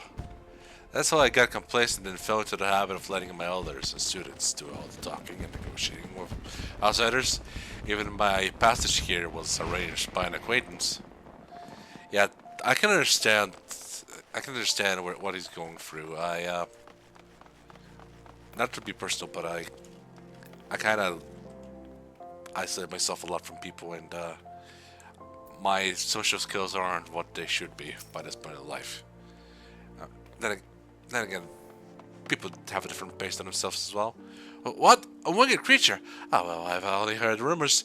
They say it has a dozen faces, are ringed with red, wriggling tentacles, and it shoots beams of light from its eyes.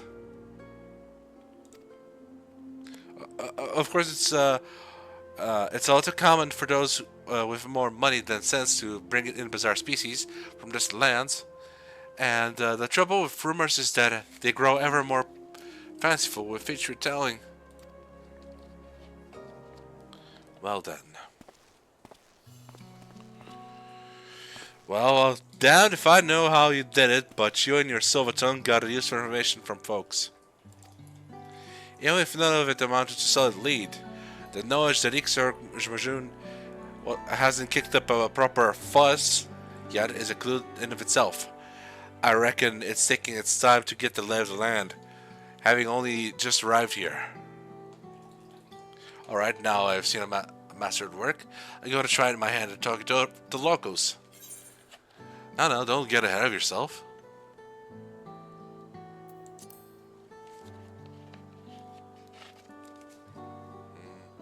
I know full well I'd probably make a fool of myself, but no one ever got good at anything by standing around with their thumb up their ass. Yeah. You gotta practice, practice, practice. It just happens I brought with me a whole bunch of herbs and knickknacks from back home that I can sell to keep myself fed. It might take a while to find any solid leads, but at least I can get by for the time being. Sounds good. And someone is spying on us. Delightful. So those are the ones who slew my pets. Interlopers on the hunt for my next darling prize. Little do they know it's lost interest in Fatherland. Just as well. Its fickle nature may yet bring us greater delights.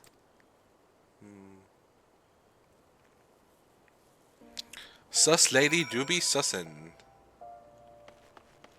And she's no longer here. Convenient. I'll be doing my damnedest to get more information.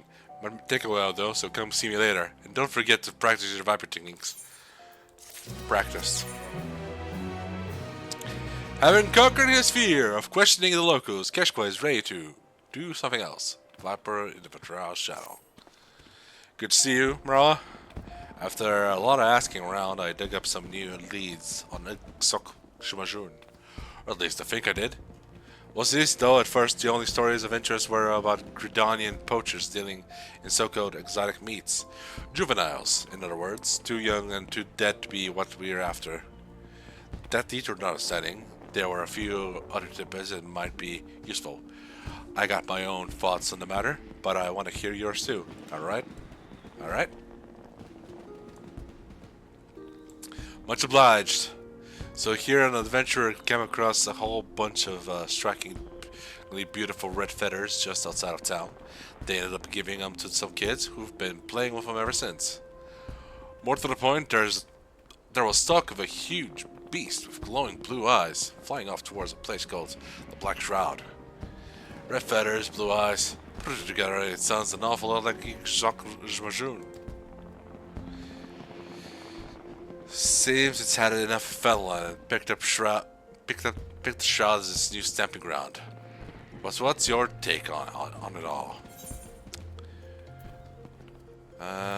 It's a promising lead. Let's follow it. Ha! I knew you'd agree.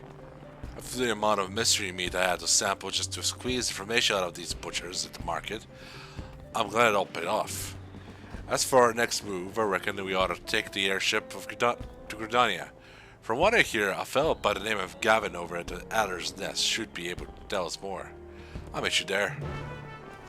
I think I'm familiar with Gavin.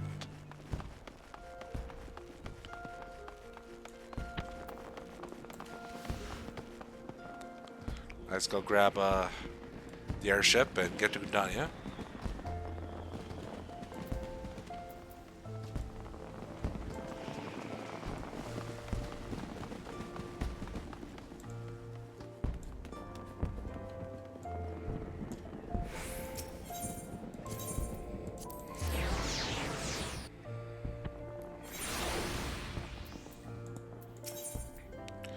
Britannia.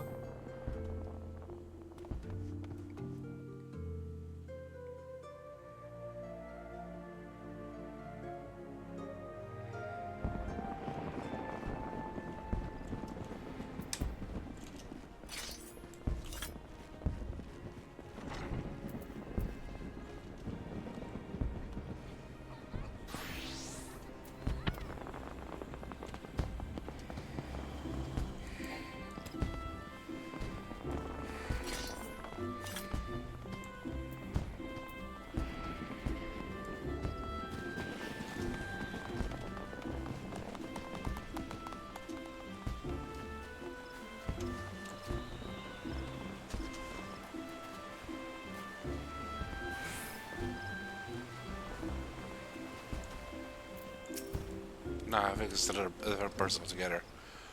How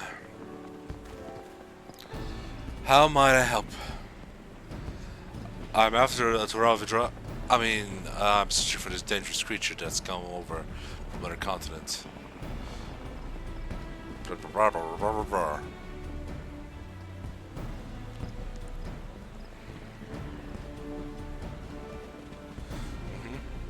I see. As it happens, I'm aware of a beast that matches the description of this Iksoksumajun. Oh, really? Our scouts spoke of its blue eyes and red wings, and of its aggressive nature leading into attacks any who dare approach. So it really is here in the Shroud, and up to no good already. Thankfully, there's been no deaths so far, but it's only a matter of time before a merchant or adventurer becomes the first. I believe Iksoksumajun came here in search of a new territory, found that it wasn't to its liking, and now it's testing out the Shroud. It should appear so. It will appear so. I'll tell the others that you're pursuing the beast and to lend what assistance they can. I assume that's alright with you? Yes, sir. The more the merrier. Slaying the best is what matters, and I ain't too proud to accept help when it's offered. So where was it last seen? In the South Shroud. Once you get there, head to Cornmeal and look for Lieutenant Goldless. He's leading the search.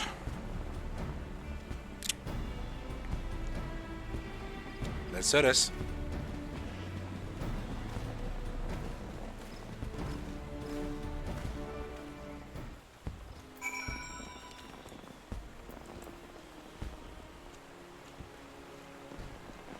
Going to the South Shroud.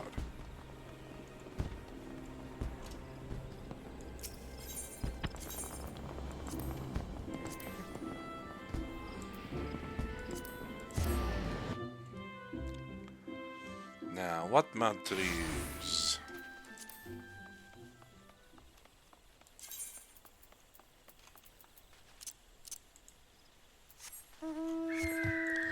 Alright, the white liner it is.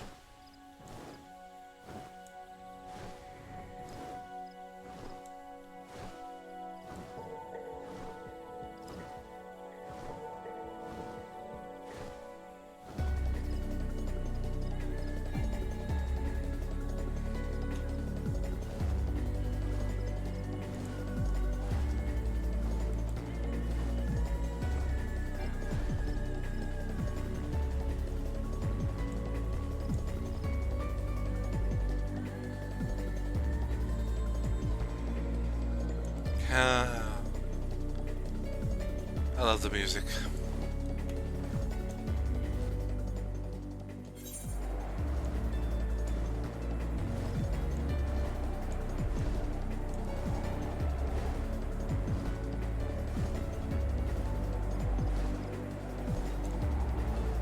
And we're going to the east.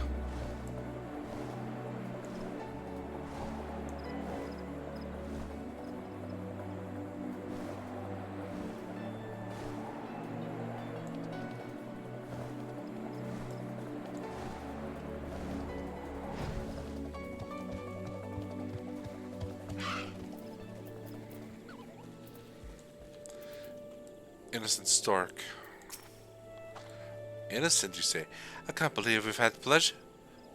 I don't believe we had the pleasure. I gotta you too are in pursuit of the creature. Yep.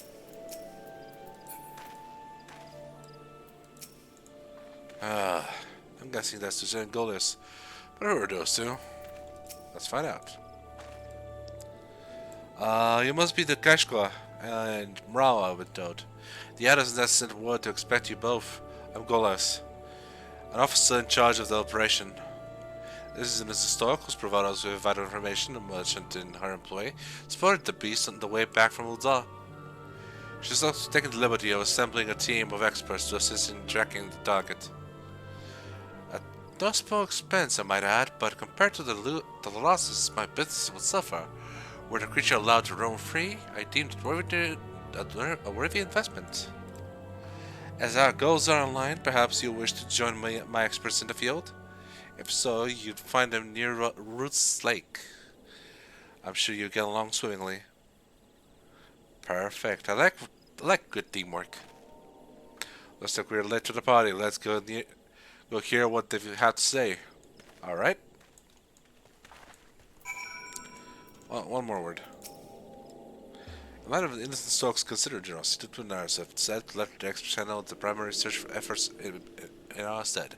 My men and I will provide support by making inquiries around the settlement and sharing any new information we happen to acquire. That fellow standing behind me, my bodyguard. I can never be too careful, particularly when traversing known trade routes. Or routes? I suppose it's a dialect. Fly, my stingray, fly! Well, let's meet our team.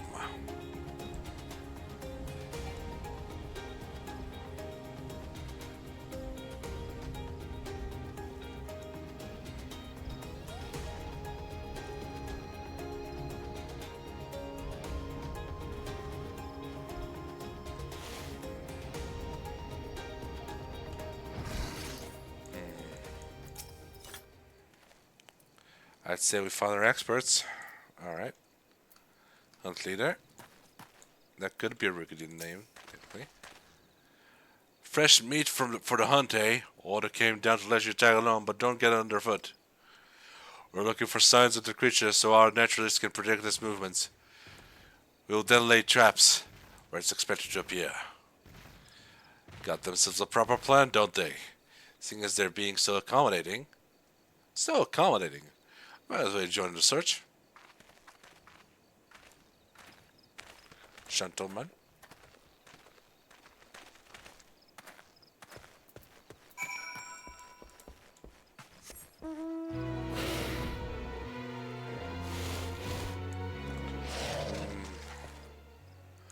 Sign of activity. It is what it is.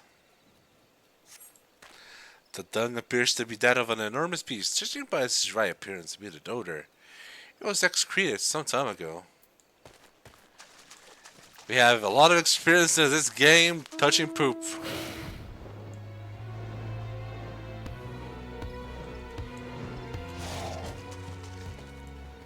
More poop.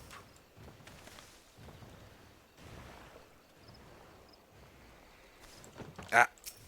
Moved. Sorry.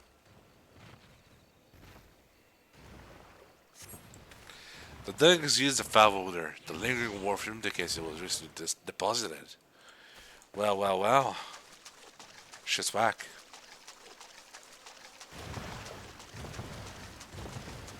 And here we have an even greater sign. Stags destroyed. These creatures bear the marks of enormous claws in their hindquarters, suggesting they were struck down as they attempted to flee. Wow, wow.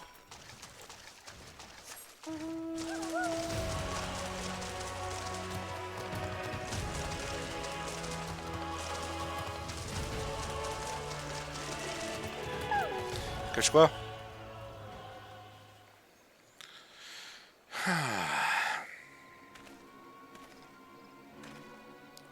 Found me a few signs of activity. How about you?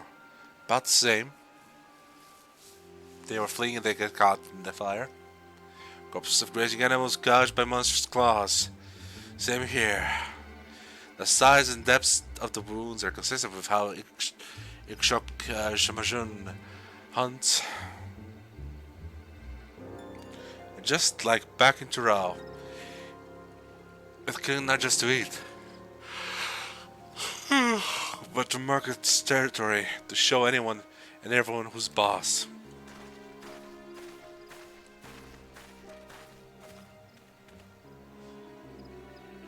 There we are, much siphoning out. Aye. Yes, sir. Aside from a couple of dunghill, we got some dead wildlife, most likely to the work of Ikshok. I reckon it's close somewhere, north of the swamp. We came to the same conclusion. This predator makes no attempt to cover its tracks. Clearly, it has survived so long by virtue of its immense proportions, in spite of its diminished intelligence. You got it all wrong. I left those tracks on purpose to see how we'd react. Are you saying this is testing us? That's absurd. The level of foresight and cunning required to even attempt to do so is far beyond these lesser beings. As for the corpses left behind, those animals must not have been to its taste. I suggest using fresh cuts from prior livestock as bait. The bloodier the better, once the creature has been enticed. Surrounding and subduing it is but a formality. Hate to break it to you, but Ikshok was way too clever to fall for that. You're gonna need every trick in the book and then some. Rest assured, I've considered every eventuality. And even if there was merit to your advice, I will not let it be said that our success was a product of anyone's genius but mine and mine alone. It's about ego with these guys. What difference does it make who came up with what? A monetary difference. In its stock offers better rewards based on performance. What? That is ridiculous. We're trying to stop a monster. I don't even think about trying to steal you off, Ul'Dah.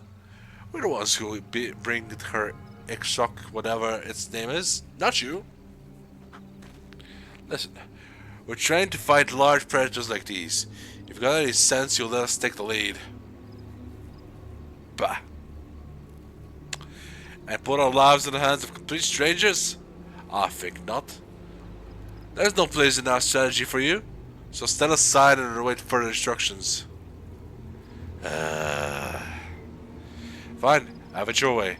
If you're half the hunters you think you are, Ikshok's machine is as good as dead, right? They're so screwed. Come on, Mrawa'a. Let's leave him to it. Nothing good ever came from working with people you can't trust. Even I know that. Right on. That is decided. You two will wait at the southern end of the lower pass. Prepare to give chase in case the beast escapes us. Not that it will.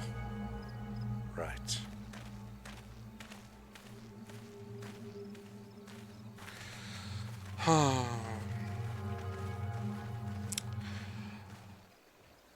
Don't you just hate the rich? Putting people that are supposed to be working together against each other for money? For shame.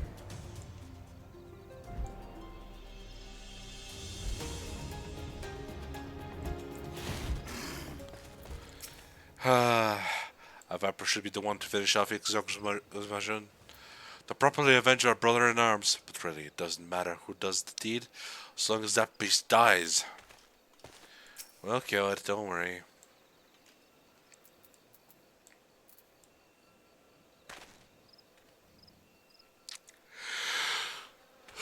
Oh man.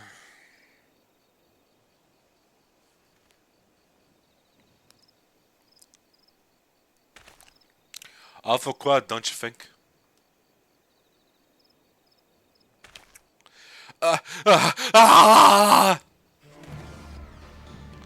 You heard that? Let's run. That must be one of the 100 buddy.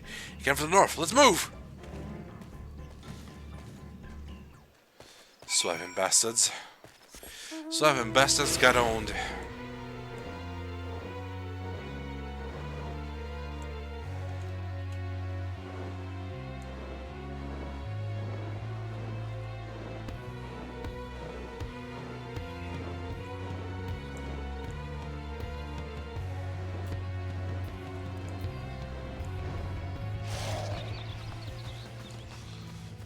There we go.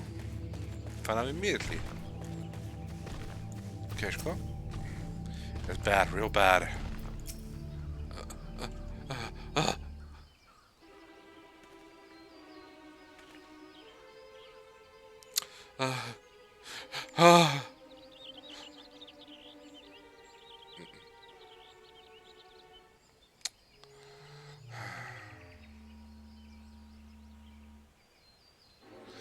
No, it hurts, but please tell us what happened.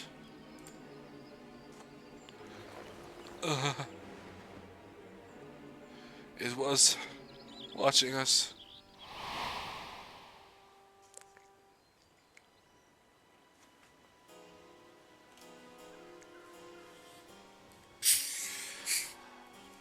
That fresh lamb should draw the target to out of hiding. Though if I lace it with that toxin abroad, success is practically guaranteed.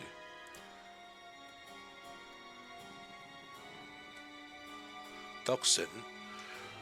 We're explicitly told not to kill the beast, in case you'd forgotten. Of course not. It can be used as a sedative. Highly potent, but only lethal if applied in excess.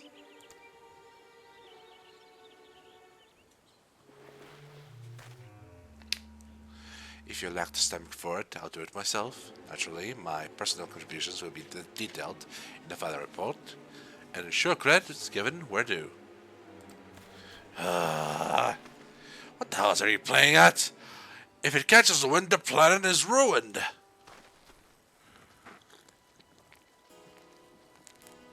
Shouldn't we go after him? No, it'll only make things worse. If that bookworm wants to stick his neck out for a few go more, I'd say let him. Agreed.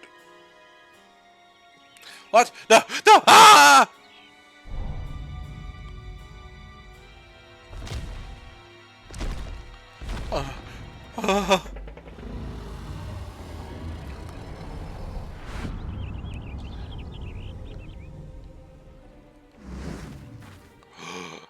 Gods have mercy, there it is!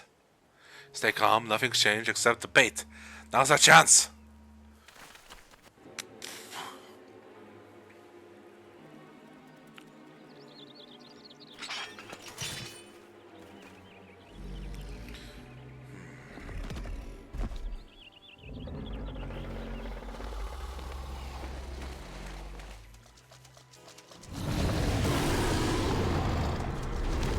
Ah!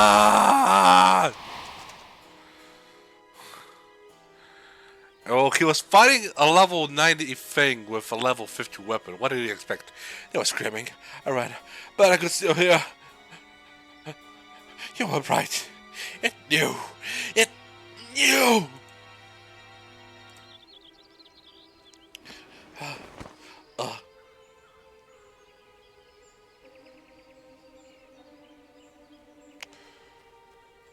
Kashqua, Mrawa'a, but what happened here?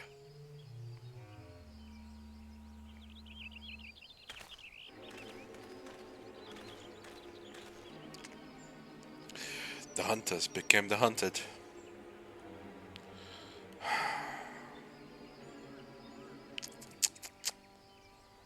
Bloody hells. I shall see that their remains are recovered and the necessary rites performed. Perhaps you'd be so kind as to return to Quarrymill and share these unfortunate tidings with innocent stock.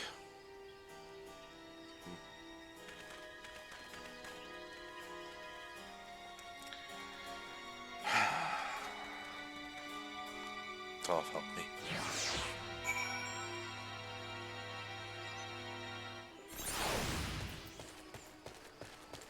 Oh, innocent Stohark. Oh, innocent Stohark. Oh, Sark of the innocent. Even with the sedatives, they didn't stand a chance. If only I talked them out of it, it never would have happened. Let's start.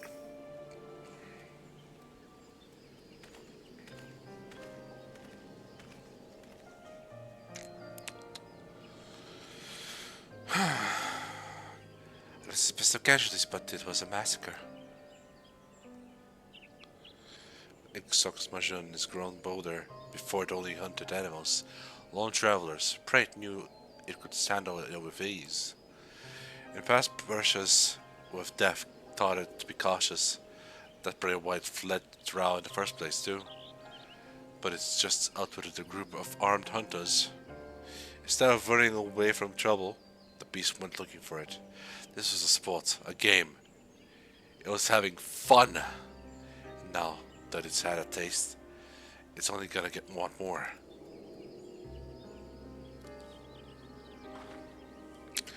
My poor judgment is invited this tragedy. I must make amends. Please allow me to assist you in pursuing this creature. Even on a team of experts at my disposal, I believe my network of contacts will prove useful in gathering vital information.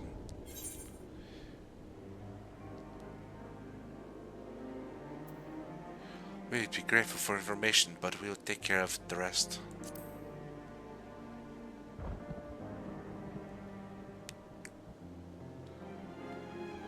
Understood. I place my faith in your abilities as Vipers. Appreciate it, ma'am. If you turn up any leads, be sure to let us know.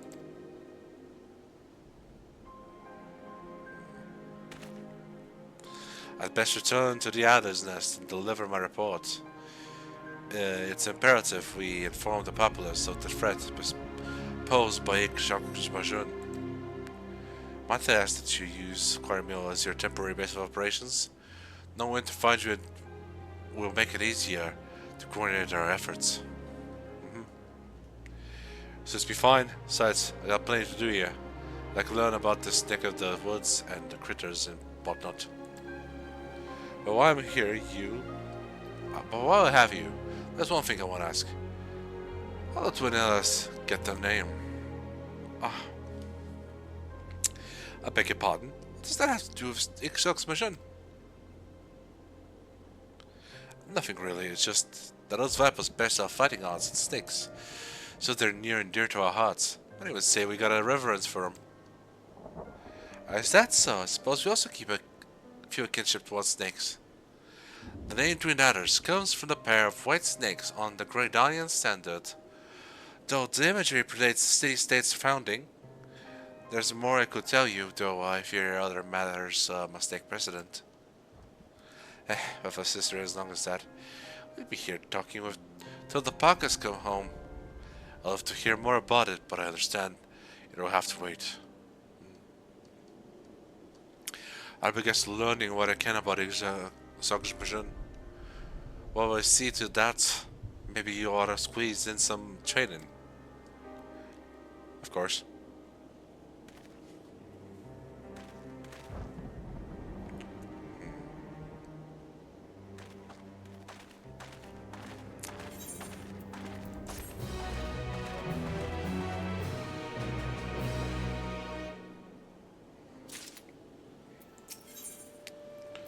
Keshka has grave tidings to share.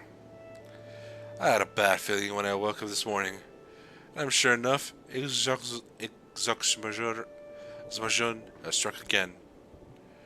Goliath and the innocent Salk are trying to narrow down where it will appear next, based on the reports, but so far they've come up empty. I hear Goliath is over at Fogord Float. Talking to witnesses, let's go see what he's learned. Frickin' floor!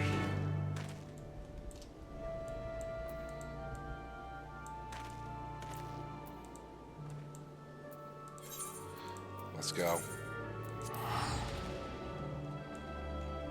Guess Rebecca left.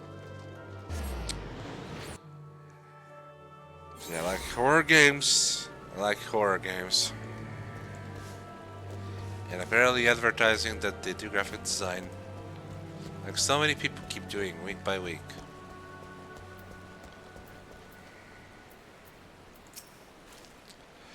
Same as with innocent stalks hunters, leaving the corpses where they lie, and eating all to make a point.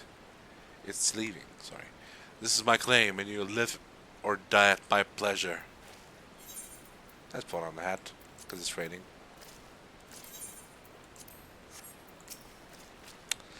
Thank you for coming. I expected Keshka had shared some of the ideals, but it's even worse than you thought. Jun grows increasingly bold, with a deadly consequence. For blessing, the people here remain calm, though we must act quickly to avoid widespread panic. The others have called upon anyone with information to share and asked that they gather here. As requested that any detail be reported, no matter how small. We find ourselves somewhat inundated. I'm certain, however, that among the accounts are clues vital to locating our quarry. We can help with that. All we gotta do is ask folks around here what they see, right? Ah yes, that would be most helpful. Perhaps you could start near the Ephorite? Well, Mrawa'a asks those over by the bobbing cork.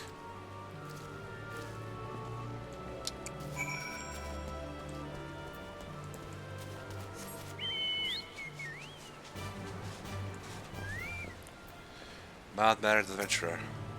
I was passing through the North Shroud when I saw a frightful creature with immense red wings. I was a little too far away to see clearly, but it seemed to be battling a group of smaller beasts, which it promptly slaughtered before flying away. That's spoopy.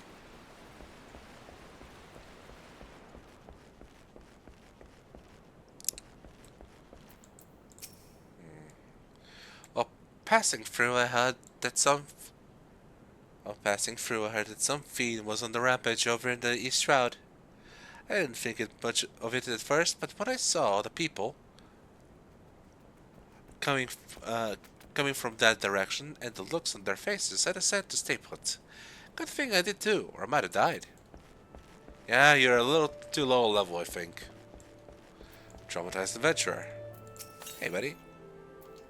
Hello, friend. I saw it flying over the central shroud. With each flap of its massive wings came a powerful wind, bearing the scent of blood. So noxious and suffocating, it was all I could do not to vomit where I stood.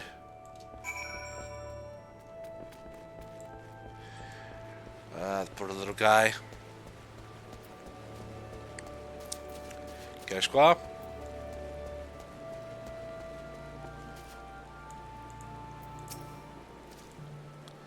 Everyone's got a story to share, but nothing that seems to point to where Mrawa'a might strike next.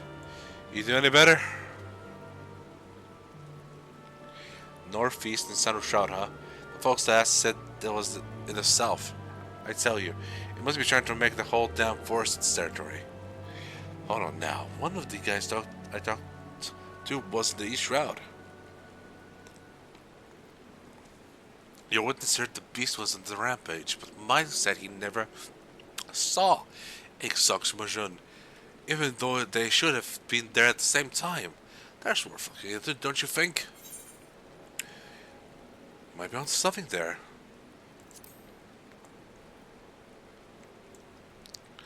I'm not saying this is the answer, but you never know where a trail will take you till you follow it. We gotta go chat up with that fella again. I'll take you to him. Each of us, buddy.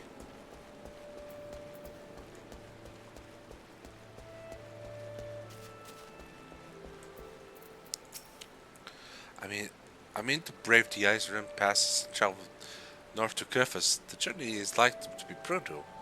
Thus, I tarry here to build my reserves of strength before setting out. Have you seen the spectacular view from the cliffs of the southwest? Boat is floating in midair, the massive rune-carved wall thrusting upwards towards the heavens. Just as the scars left behind by the lasting claws of the calamity.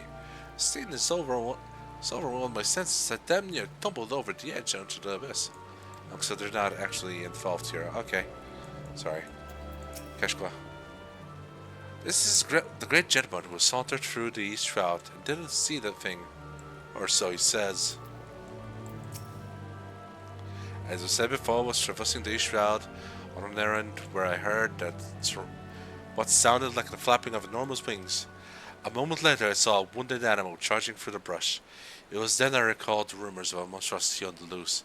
Realized I was in danger and ran. So the creature was hurt, but still to make an escape.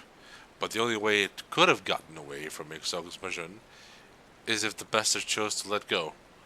Meanwhile, our friend here was close enough to hear the wings flapping, yet lived to tell the tale.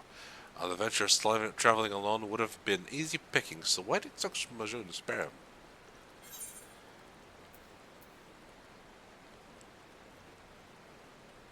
He did something that no other adventurer had done before?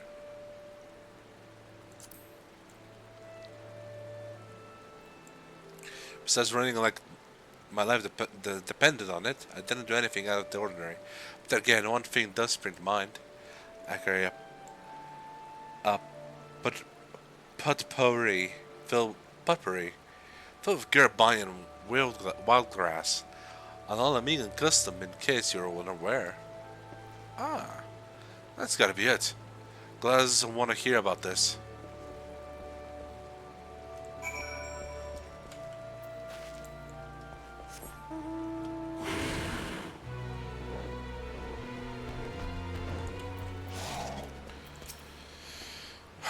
We can go over the finer details later, but first I need Glass to look into something for me. Could you wait here a moment? Keshka has asked me to verify her theories of his. I shan't be long.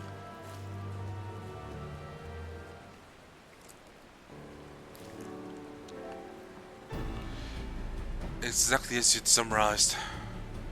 Most of those who've seen Exogus Majun live to tell tale are all Amigan adventurers. I knew it, it's gotta be that fragrance. A lot of animals have a powerful sense of smell, and Exogus Majun's no exception, which makes it that much more sensitive to odors that it doesn't care for. I reckon the beast can't stand the wild grass, those purples, and it's a potent fragrance, a lot like another kind of grass we got back in Dawntrail. Come to think of it, Exogus Majun never went near anywhere the grass was growing. If one man's meat is another's poison, perhaps the same can be said of aromas. Exactly, and now that we know what Exogus Majun can't stomach, we can use this information to drive it where we want it.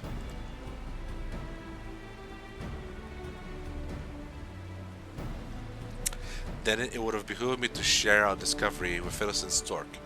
Given the information and contracts at her disposal, I dare say she'll help us find a way to utilize the fragrance to its maximum potential.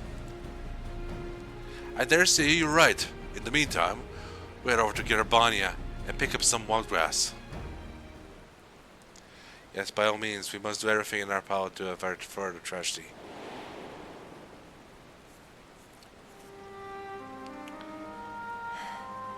Many of the adventurers gathered here are so terrified of encountering Exogus Majun that they are considering abandoning the profession entirely. Several are yet fledglings, and have had to contend with far beyond their reckoning. They die before gaining enough experience to even be considered adventurers. The thought of their bright futures being snatched away like that is almost more than I can bear.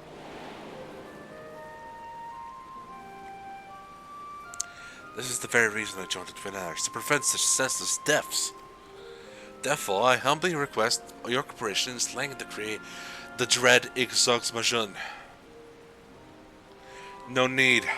I had every intention of putting that bastard to the dirt. And I am with him.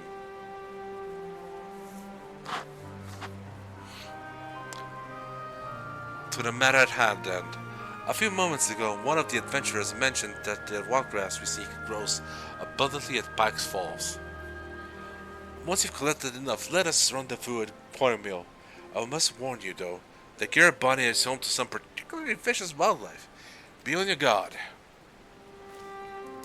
Let's do this, like Brutus.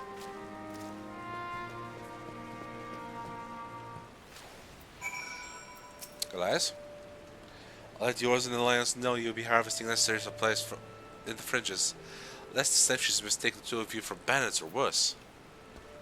Okay, we're going to Garabania. Gashamorius, let's go.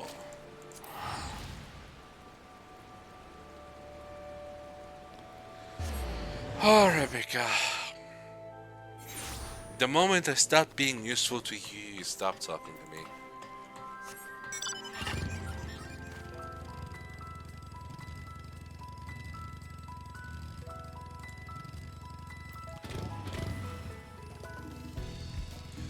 So it usually goes with people who look for people to share their graphic design art with. I haven't heard from Mary since last time. Okay. Or any of the others. They really just don't care, do they?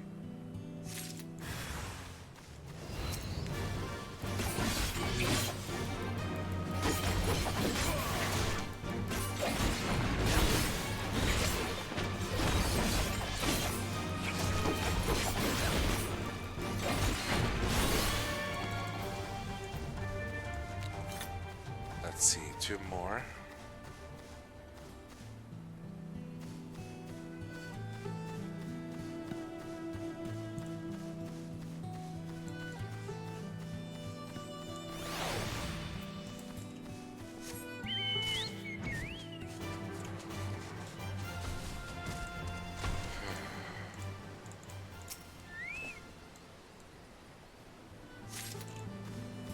Hey Keshko, how's it going?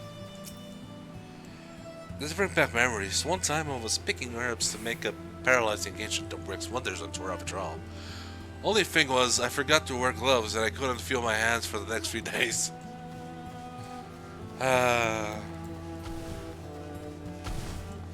That's why I'm wearing gloves.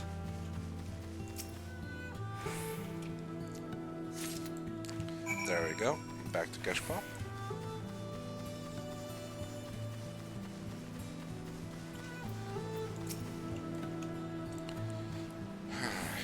There you go. That ought to do it. As much as I'd love to stick around and study the wildlife, we'd get back to Quarry Mill. Back to Quarry Mill then.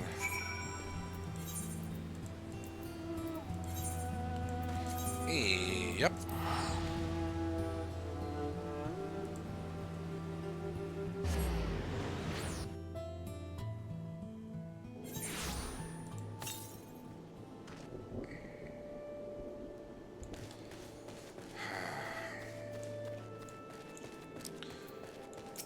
Well, now we just need a way to defuse the extract. Upon being informed of your plan to entrap the suck machine, I came as quickly as I could.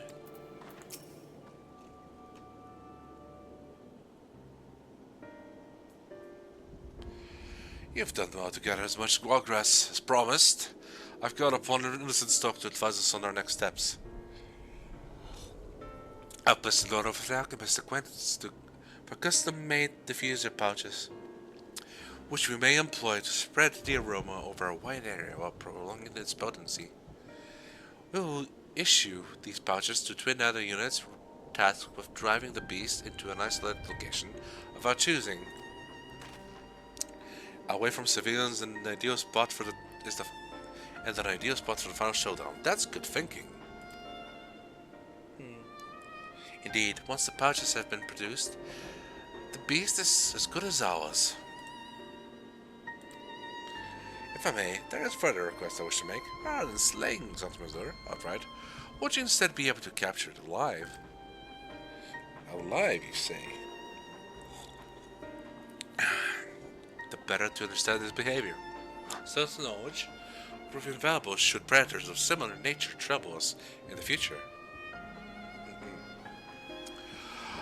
That's a risk we can't afford to take, ma'am.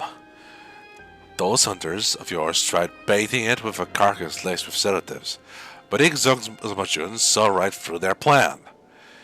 It's demonstrated the degree of cunning to rival any man's. Even if we did capture it, it's only a matter of time before it escapes and kills again. There's only one way you can deal with a monstrosity like that. You slay it first chance you get. No half measures, no hesitation. Then we are left with no other choice.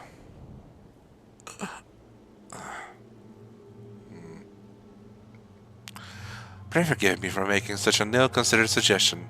I shall abandon all thoughts of capturing the beast, and instead turn my attention to the procurement of the diffuser pouches. You will hear from me soon. Sure we will. Huh. She ought to know by now what we're up against. Why even ask?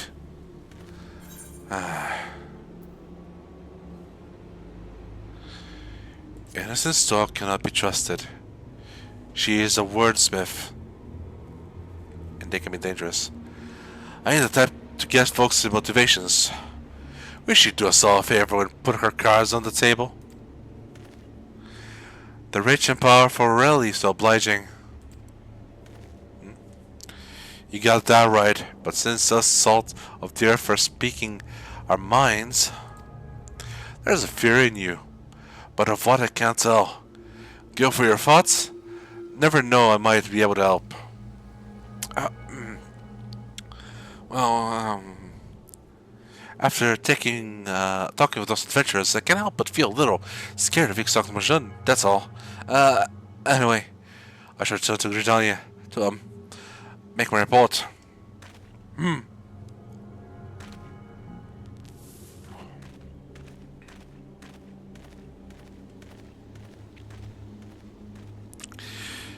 Vic's always saying one thing but meaning another. Just when I started to believe I'd gotten the hang of polite conversation. Ain't no forcing the issue, I know. If Glass has something to say, he'll say it when he's good and ready. So now we gotta wait on those pouches, and who knows how long that'll be. I'll keep an eye on things here, so I recommend you get ready to face FFXIV. Yeah. Press X to doubt, buddy.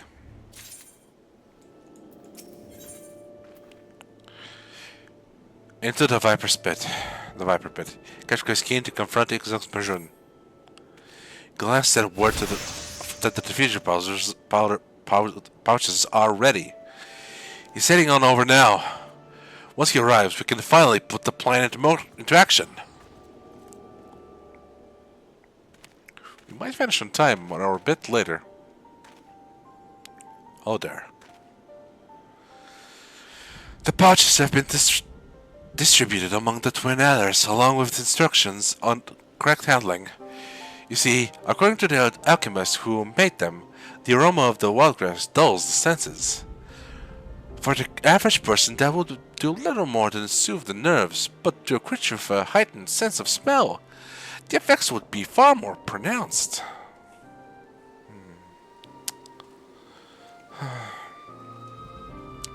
As for where we will trap FFXIV, if the stork has proposed a location in the Dravanian hinterlands that she believes is ideal. The surrounding area is largely uninhabited, and Ilkshire, the only settlement nearby, is relatively simple to defend. I have already consulted with these guardians, and they gave us their blessings to proceed. Huh? That's all I'm good with, but look over your face, you're not.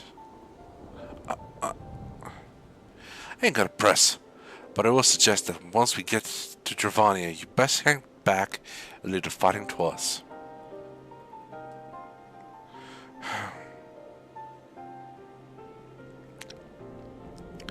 You know full well that I'm keeping things from you. You still show concern for my well-being. Why? Just my way, I suppose. Or the way I was trained as a viper. It is our job to keep folks safe from creatures that go against the natural order. Doesn't matter who you are or whose side you're on.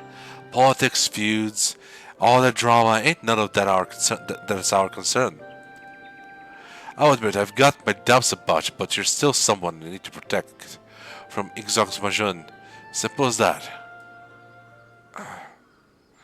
There's something you need to know. Other Western Curfus is... Farewell. As I thought you've yet to depart from Cornwall. What's keeping you?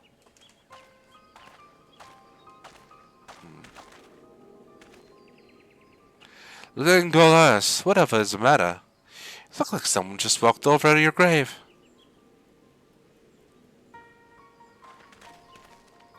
I'm glad to find the two of you. In better spirits, though. Seeing as our friend is somewhat under the weather, perhaps best that he stays behind with me in Littleshire.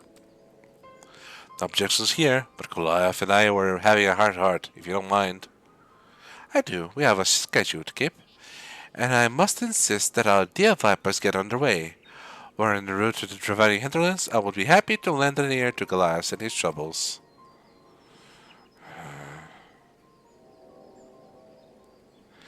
You needn't worry yourselves. It's of no import. I wish you both good hunting.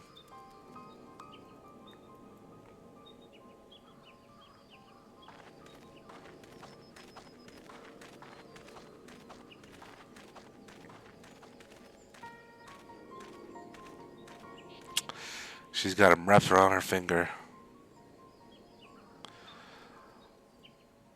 Talk about shit timing.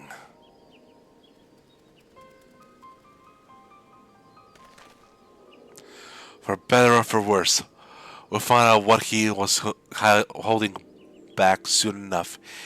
Anyway, we got to Toral Vidral to slay.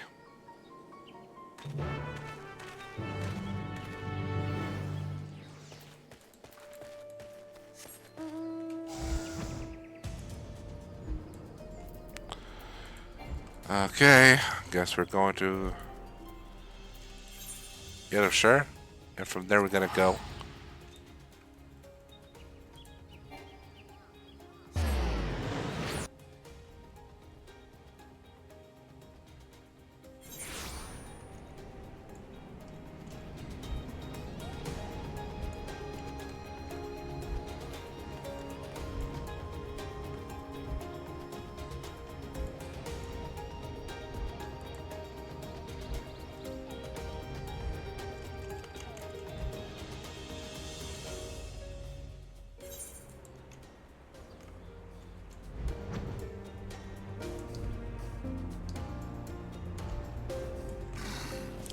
Hey, buddy.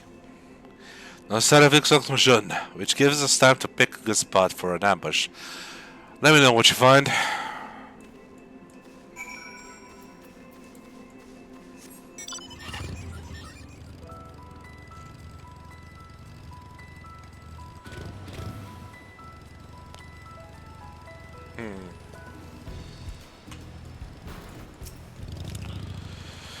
Let's see. While this location offers a commanding view of the area, it does not offer enough space to fight to your full potential. There's a typo in there.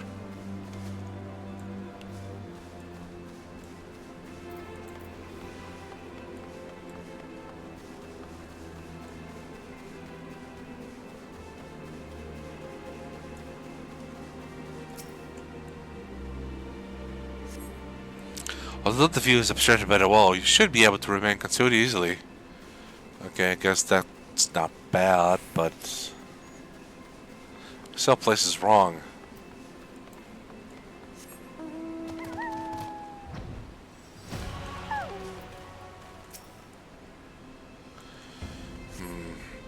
The camp conditions offer only a limited field of vision, and combat would doubtless prove difficult.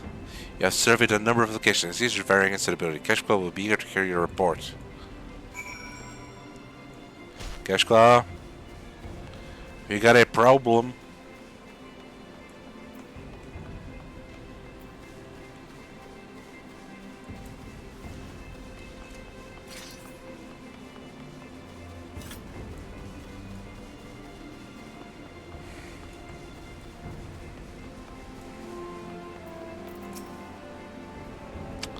I found something you ain't gonna believe. You smell that? It's gotta be one of the Nestle Stork's diffuser pouches. Somebody must have hidden it nearby. With a bag of wild grass sticking out the place, there's no way Exox was ever gonna show. Glass and Nestle Stork sent us on a wild alpaca chase. So where's our Toral Vidral if it ain't there? We're here. The Griffiths Western Highlands, more likely. So that's what Goliath was trying to tell us. Electricity was cut off. With any luck, that clue will lead us to Nestle Stork. She's probably still plotting to capture Exox alive. The stubborn fool!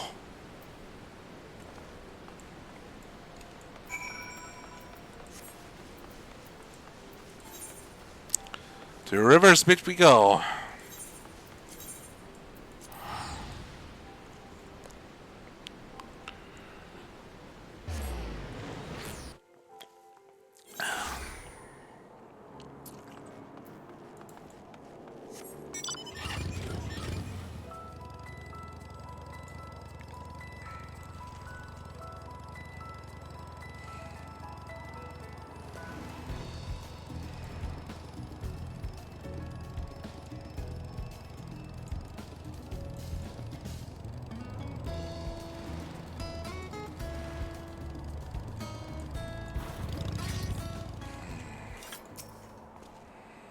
No sign of our tricksters or exoxmashun.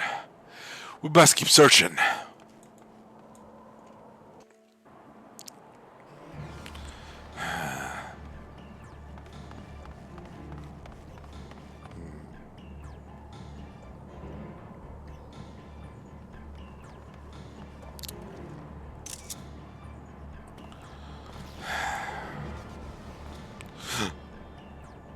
There they are. Well, they've got it captured. How?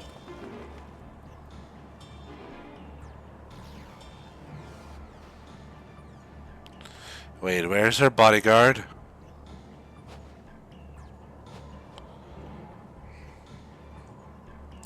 Well, if it isn't these Team Vipers who, with all of their supposed skill and intellect, asserted that capturing the great Exoxmashun was high impossible, or perhaps you were simply afraid. As you can see, I proved equal to the task. All it took was a little ingenuity.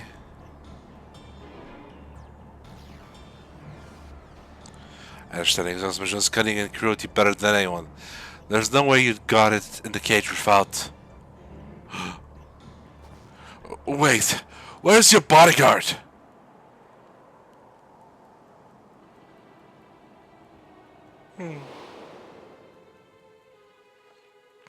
You yourself observed how attempting to lure Exoxmashun was obvious bait in failure, but a beast is still a beast, a predator that is compelled to hunt.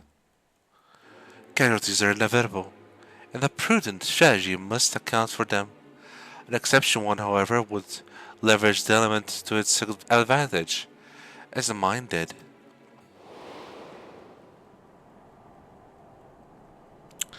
You ordered him to put sedatives in his pocket and face Exoxmashun alone. It was over before it began. His screams still ring in my ears. Goliath, what the hell? So you fed Exoxmashun to the sedatives and your bodyguard along with them? You're telling me he willingly offered himself up? Enthusiastic even. All to ensure his plague-stricken family received treatment, the duration of which would be determined by his performance. He all but leapt into the beast's maw. As I'm sure Glass would agree, there is no limit to what we can accomplish when given the appropriate incentive.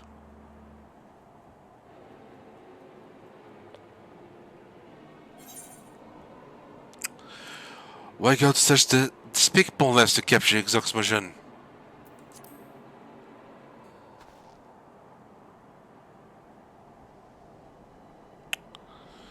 Oh please, everyone's getting what they wanted, so let's not quibble over the details. As a gesture of goodwill, I'll even answer your question. Really asked though it was. Everyone has their own unique proclivities, and I am no exception. I have awoken to the thrill of bringing rare and ferocious beasts under my power. But that only whets my appetite for a true pleasure when I unleash my beasts upon worthy opponents who enact scenes of glorious carnage. I've met my share of monsters, but none of them compared to you. A monster and a fool that dares a drow for drow. The moment you open that cage, it's gonna rip you to shreds.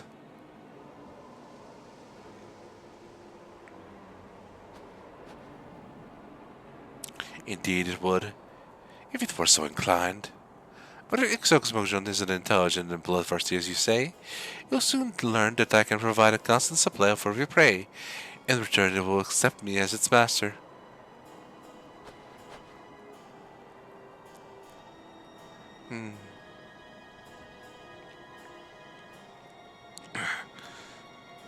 It's awake.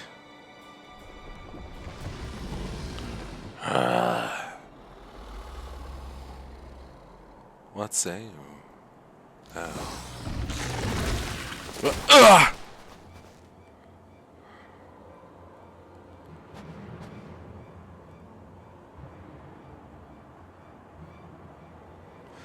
I grow tired of this place.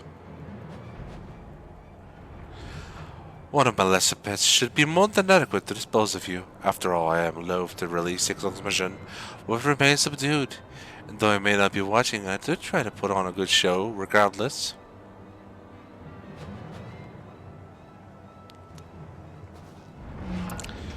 Goliath, is this truly what you want?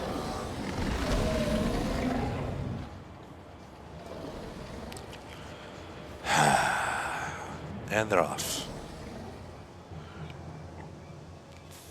Alright, let's clear this threat.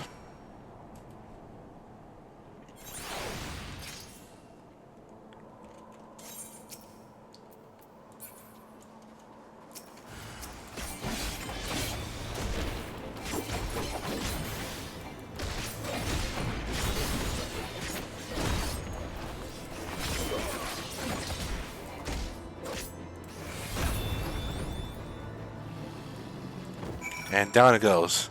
Keshqua! Keshqua, speak to me. Come on, man. Wake up.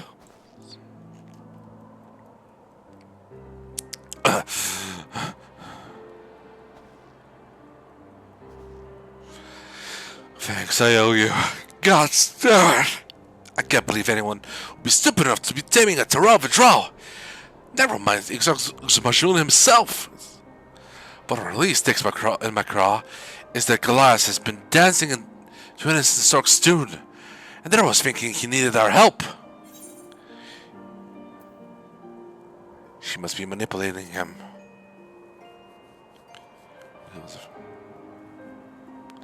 You're right. There's more to this than meets the eye.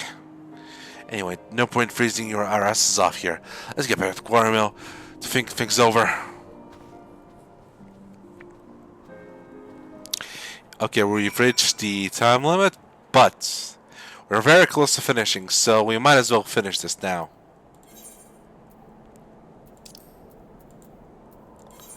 The quarry mill.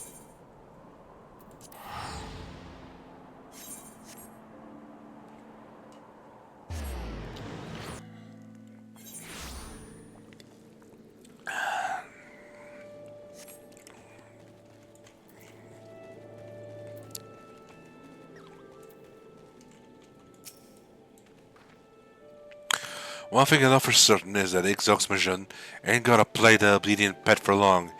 Innocent Stork's gotta find that out the hard way. But I reckon that'll be after she gets the urge to indulge her twisted appetites. I'll do what I can to suss out where she got to go before then. Then there's Goliath. The Twin-Netters need to know what he's been up to, and that he's still alive. For now, at least. You best get back to our training for now. To your training for now. Kate or not, Exoxymogen's out there, and our job ain't done till it's dead. I hear ya. Keshqua is as dense as a coiled viper. Since the last time we spoke, the Twin-Netters have been looking for Goliath, but they ain't found a hide nor hair from him. Meanwhile, there have been plenty of Exoxymogen sightings, seems innocent Stork's eager to put her new pet to work. I expect that's why Goliath's commanding officer asked for our help. Let's head to the Adder's Nest and hear what he has to say.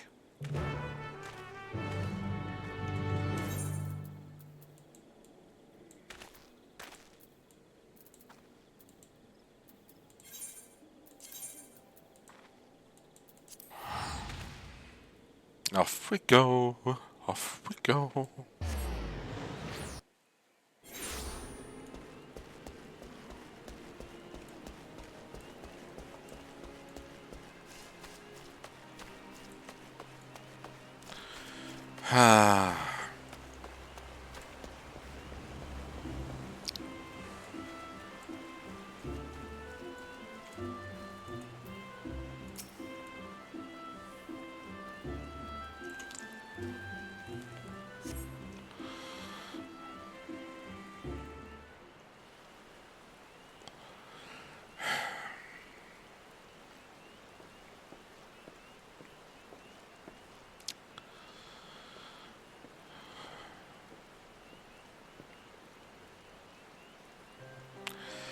It's good to finally meet you both. Ul'Dah spoke highly of you and your contributions to our hunt of Exox. Speaking of which, you got information for us, right? We received multiple eyewitness reports of creatures surpassing even the most elite marks. It dispatches its victims swiftly before flying away. An innocent stalks discretion, or direction, I'd wager. She's setting Exox loose to kill for her own amusement. Those slain were mostly roaming adventurers, but the circumstances of each attack suggested escalation. The beast is striking in broad daylight and closer to more populated settlements. The risk of a massacre grows greater by the day. There's another matter I wish to discuss which may shed some light on the situation. We have received a letter from Goliath. I see. Tell us more. Though details as pass, he wishes to resign from the Twin Atlas. The letter includes a message for the two of you. Do you recall the discussion in Southern Fatherland? Though my aspirations were beyond me, I pray that you succeed in fulfilling your own. I remember, Goliath. You wanted to prevent those with bright futures from dying before their time. That's why you joined the Twin Adders. Wait, we had that talk in the Shroud, not Fallowland. And he mentions our aspirations, which is to say protect people from rampaging beasts. Don't you see? He's telling us that the Exox is gonna appear in southern Fallowland. I didn't message. I've been not a particularly well hidden one. If an historic read this, she would have surely divined his intent. I can only surmise that she knew and allowed the letter to be sent regardless. What better way to lure you into a confrontation with Exox than by taking advantage of Goliath's sincere plea for her help? It's not a trap if you're aware of it. Trap or not, a confrontation suits me fine. If it's a show she wants, then we're happy to oblige. You can bet your sweet Bippy on that. As for the wearer, she doubtlessly wishes to avoid attracting the attention of the immortal flames in the Amauja. The Sigoli Desert, like as not. I will send word to Ul'Dah, but in the meantime, I wish you every success.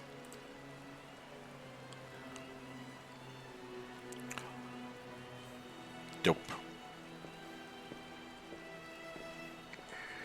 Let's go!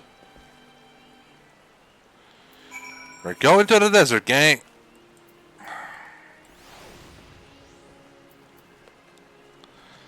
The Forgotten Springs.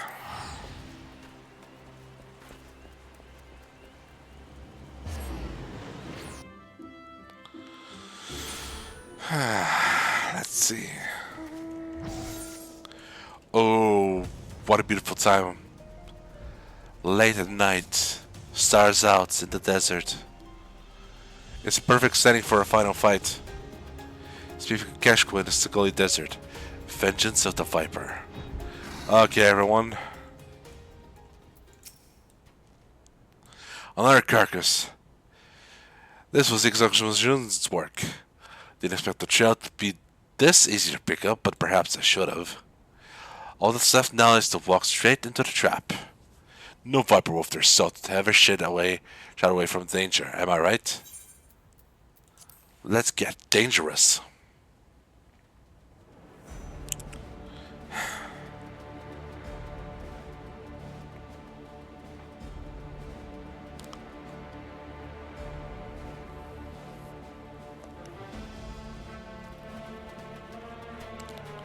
Sheesh.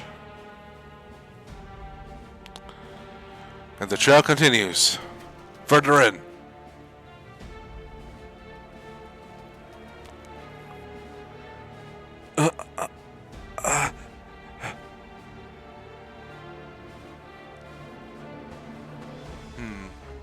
Such grace, such power, magnificence, itself given form, worthy of awe. Alas, these mediocre distractions are a poor canvas for your art.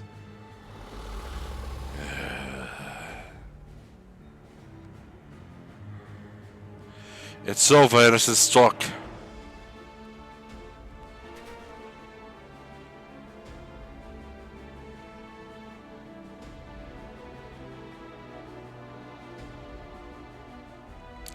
On the contrary, the maltraction is just beginning. Goliath. Goliath, what have you done to him?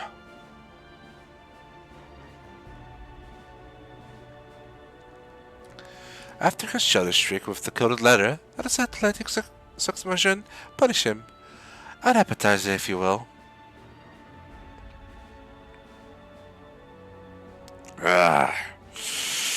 All the money and the privilege in the world. And this is how you choose to use it? Killing for the sake of killing? Is sanity the price to pay for power? You're no better than a draw, a monster that deserves to die. A flattering comparison, though you seem to be forgetting the literal monster that stands before you. Exhaustion, I brought you fresh play.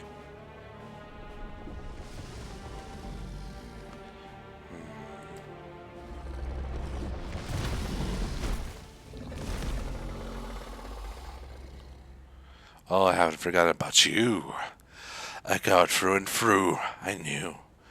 But what if I had some pride? Guess I was wrong.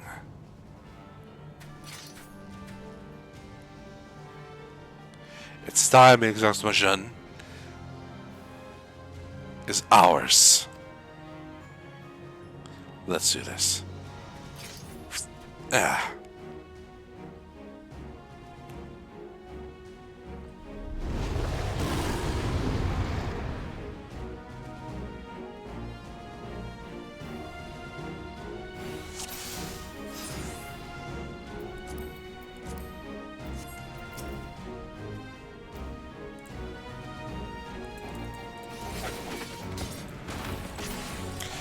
Let's beat it up! Exhaustion, give me a bloody spectacle! I would hate for this to end so quickly. Why not? Toy with them a little. We can't afford any mistakes. Stay sharp, Mrawa'a. I know. Don't worry.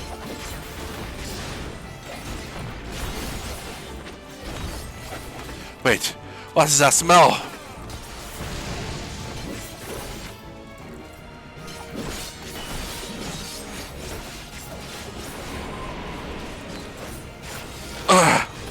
Worthy foes indeed. Here's machine. Time for the game is over.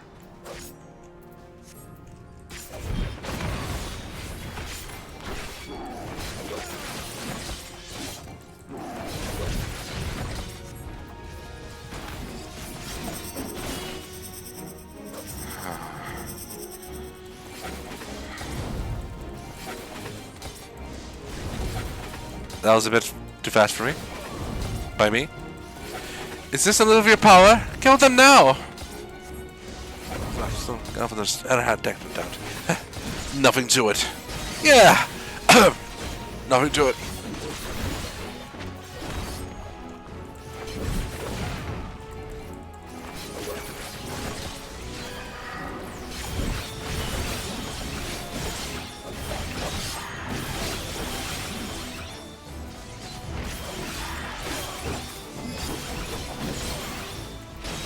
Something's wrong with exhaustion. Don't tell me. Move, you great brute, move!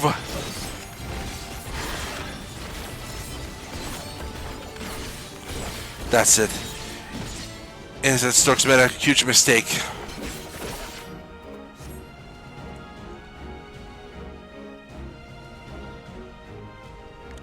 Is this all you're capable of? Are you not satisfied with the prey I have provided? You have all that you want and more, but only if you obey. Kill them. Kill them now. I demand it.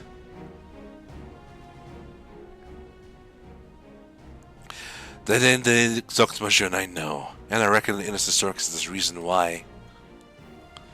I can smell the wild grass on her. A less potent mixture than the one we doled out before. Just enough to keep exact mission at arm's length. But even that's too much for overdraw's senses. That's why it's settled and can't think straight. Makes sense. Even so, she's made a fool's bet. Exact mission is only tolerated as a stork and her shenanigans to stand its own bloodlust. Two epic predators can't make it nice forever. I'm not done with you yet. Goliath, you stubborn worm! Huh? What? Ah! Oh. Wait, that was... Oh, okay, there was like a fall area, okay. Well, there goes the stork. Guess she didn't have the wings to fly.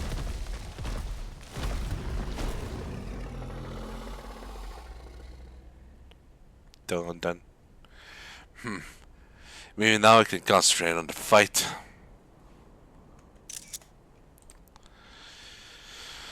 Alright, Mrawa'a. Give it everything you've got.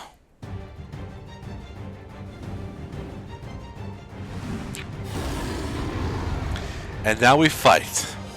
And we fight for our heart's content.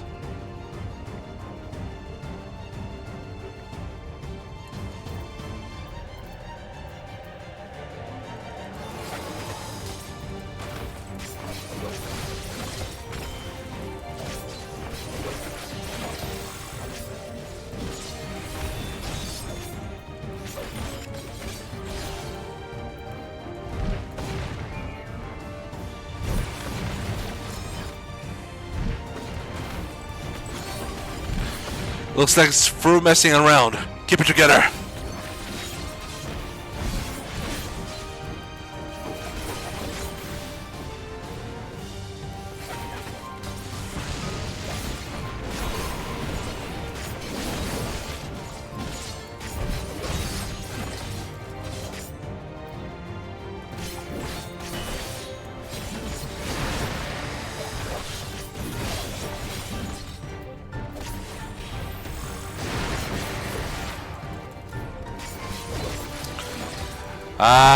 You're not gonna stop me? I'm gonna kick your ass!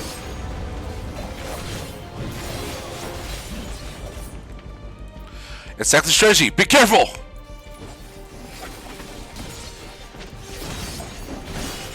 You don't have to tell me twice. Now back to punch!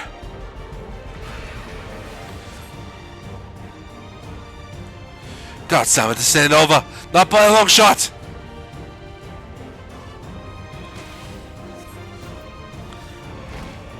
Nice! Interrupt! Mrawa'a, you alright? Aye. The wings, they're accumulating even before the beast strikes. Goliath is right. When it spreads wings, get ready for a huge attack. Come on, together now!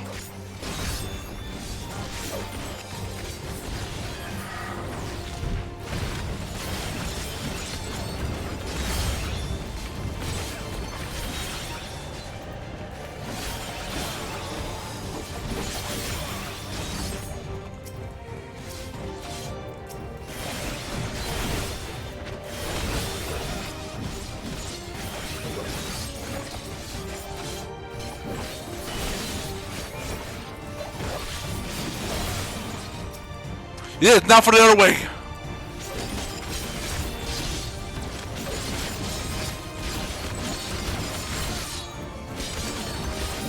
Yeah. Let's clip these wings. That did a trick.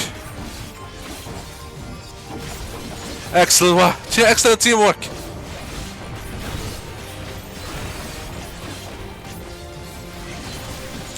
Don't hold back. You won't escape me again!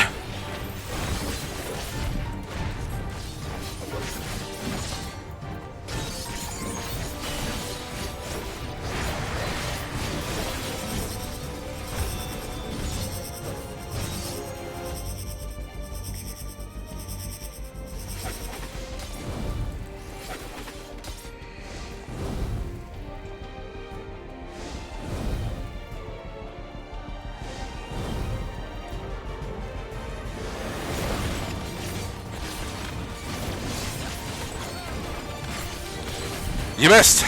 So you got some fun left, huh? Over here, quick.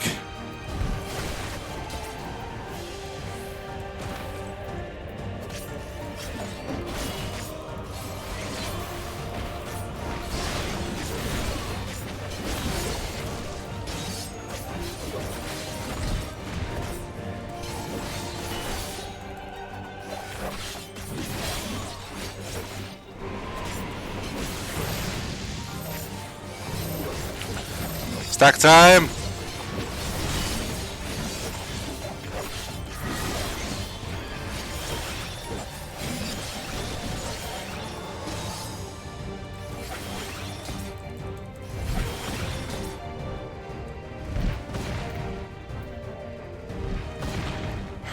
Keshko, don't give in! Gotta make this count!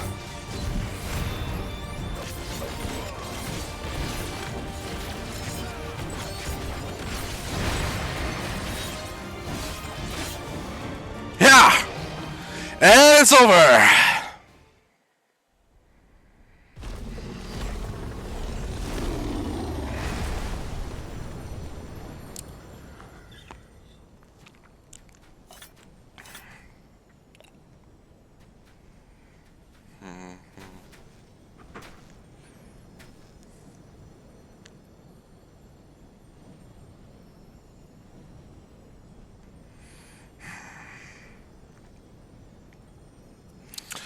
Oh, restless beast, may you find peace in death. As the serpent shed its skin, relinquish this husk, that you may rise again to greet a new dawn.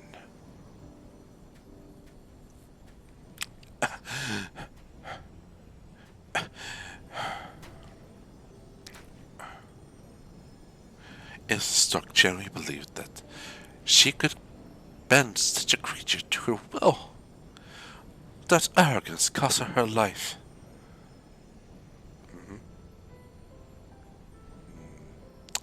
She never understood what she was dealing with, or afforded proper respect. She took her superiority for granted, but the power she wielded to flaunt the laws of men was powerless against the natural world.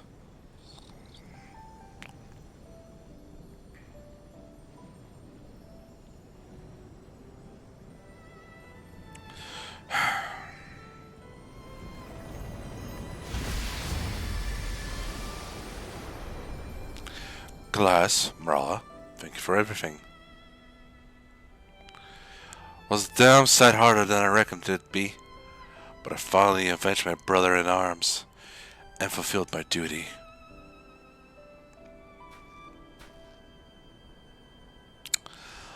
I can once again hold my head high. Was a pleasure. So then. Still don't know what she had on Goliath. The hunt's finished. All that remains is for me to face my punishment.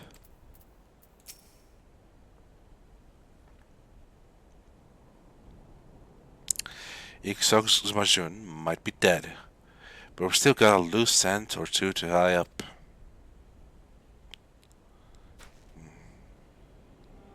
You haven't told us yet why you led us on the merry chase for this stork.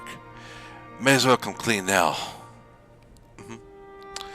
Well, when I was a young child, my merchant parents were slain by wild creatures on their travels. I meant what I said at Fogward Flort. When I told you, I swore to save others from a similar fate. That's why I joined the Twin Adders. A commendable motivation. And then I met Mr. Stork, who explained with great enthusiasm that she shared my desire to protect others by bringing these beasts to heel. I thought I found a kindred spirit, but later I realized she'd fed me nothing but lies. She used me to obtain information collected by the Twin Adders, all for the sake of identifying potential additions to her menagerie. I disclosed all manner of sensitive intelligence to her, believing it was in furtherance of her efforts to save lives. By the time I learned of the true intentions, it was too late. I confronted her, told her that I was going to inform my superiors. She smiled and laughed and said that she would unleash her fiends upon Gridania if I spoke a word. Some of her fighters reserved specifically for my family. I'm guessing it was Innocent Stork's idea to have you join the investigation into Ixox Majun. It was. There's no excuse for what I did. Allow myself to become her pawn and let so much needless for suffering. Nothing I can't say or do will ever be enough to earn your forgiveness. Whatever punishment awaits me, I shall accept it gladly.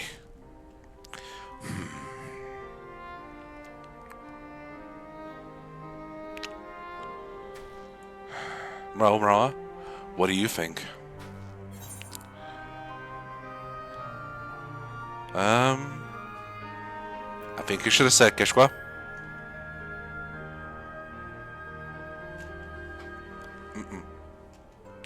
If you'd only done me wrong, I'd be willing to look the other way. But his deception caused all kinds of trouble for the Twin Elders. They're the ones who need to stand. They're the ones who need to stand in judgment. Quite right. I request that my superiors meet us in Quarry Mill, or I should give a full account. It's settled then. Meet us there when you're ready.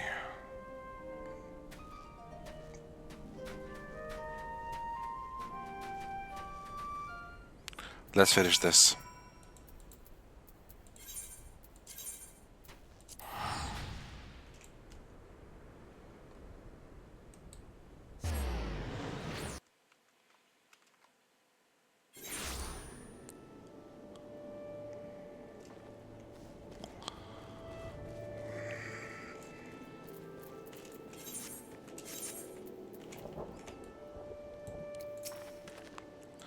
I take it there is more to your report than the slaying of Ixox Majoun. I appreciate you coming to see that gentleman is served. Okay, let's see.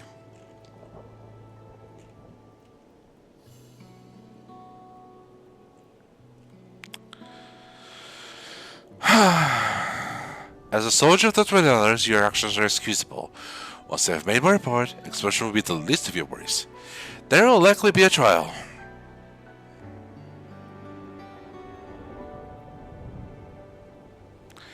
Where I come from, we don't take kindly to liars neither. What is our bond, and the violation of that trust demands punishment. But I will say this: lies he told were to protect the people of Gridania. Not only that, the actions he took contributed directly to the defeat and death of Ixox Majun. I won't say the end justifies the means, but it's not for nothing.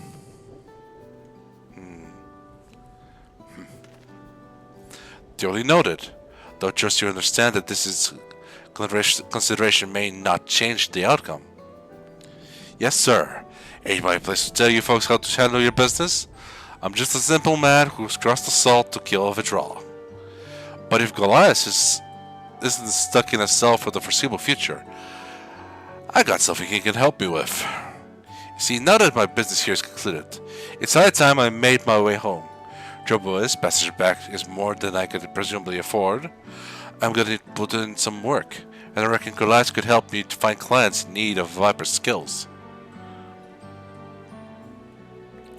For a simple man who knows better than to tell us how to handle our business, you've struck upon an intriguing solution. I have spent a bit of time in the company of Silvertongue someone. Hey, I just have a lot of people I know. Alas, your conduct cannot easily be forgiven. Even so, it must be acknowledged that you played a vital role in the slaying of Ixox Majun. Swear to never again stray from the path of righteousness, and no charges will be brought against you. Moreover, I will accept your voluntary resignation, as you did previously in your request. With this arrangement, you may yet pursue your dream of defending the innocent from nature's most deadly threats. Is your capacity as in your capacity as Keshko's assistant? What say you?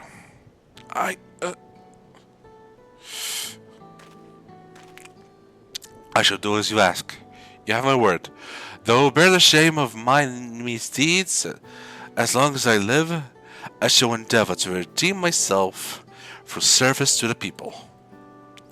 You can start by finding me some beasties to slay. Well, seems like I'll be sticking around Ul'Dah a while longer. In the meantime, you're sure to find clans of your own. I reckon this continent's more than big enough for the both of us. Wherever there are folks in need of a viper, that's where we'll be. I'm excited to see you again, my friend. Hey, you walk in the light of the crystal.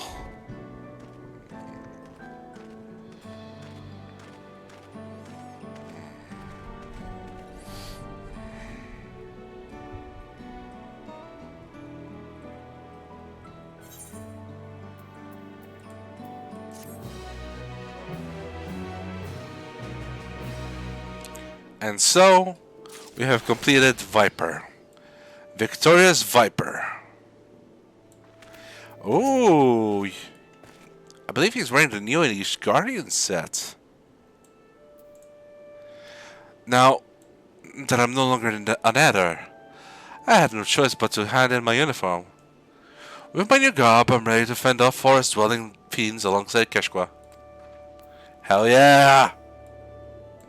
How goes Mrawa'a? Other any challenging prey lately? How fare you of late? Just like back in Raw, I've been working as a viper, pulling out all kinds of beasts. Only difference now is that Galas is the one finding clients for me. We must be doing something right, cause that guild's been rolling in. Still got a ways to go to earn enough for my ferry ride back home, though. I'm guessing it's very expensive. Glass actually suggested using some of my savings to pay for trips to Ishgard and Shalian so I can hunt Mox farther afield. I'm happy to go wherever I'm needed, even if getting there sets me back a few gil. Excellent.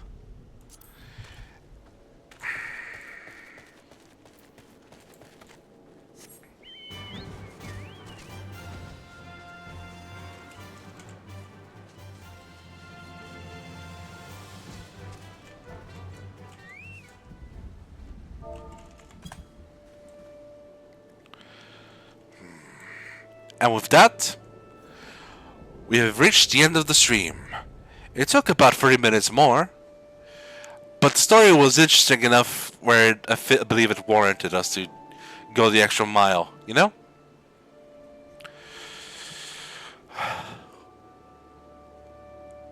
Having done the Moonfire Festival and the Viper storyline, next time we'll be getting to MSQ. We're gonna do a new game plus on the last two patches of Endwalker, so we can get a proper introduction of Woklamat and the purposes for which we will be traveling to Dawntrail. And then, well, we'll travel to Toronto, I suppose.